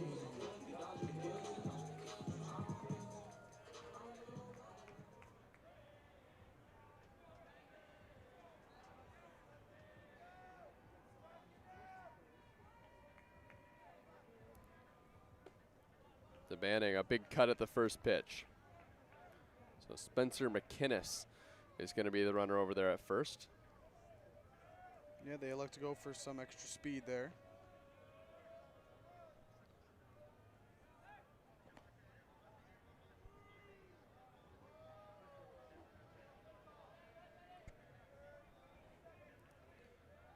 The Maple Leafs were to tie this one up, it would be a lot of shifting around in terms of the lineup in the 10th. I have a feeling the best way that it could be put would be we see Javier go behind the dish, Mara to first, and McInnes in right. Exactly. Luca Boscarino also can catch 2 for the Maple Leafs, I believe.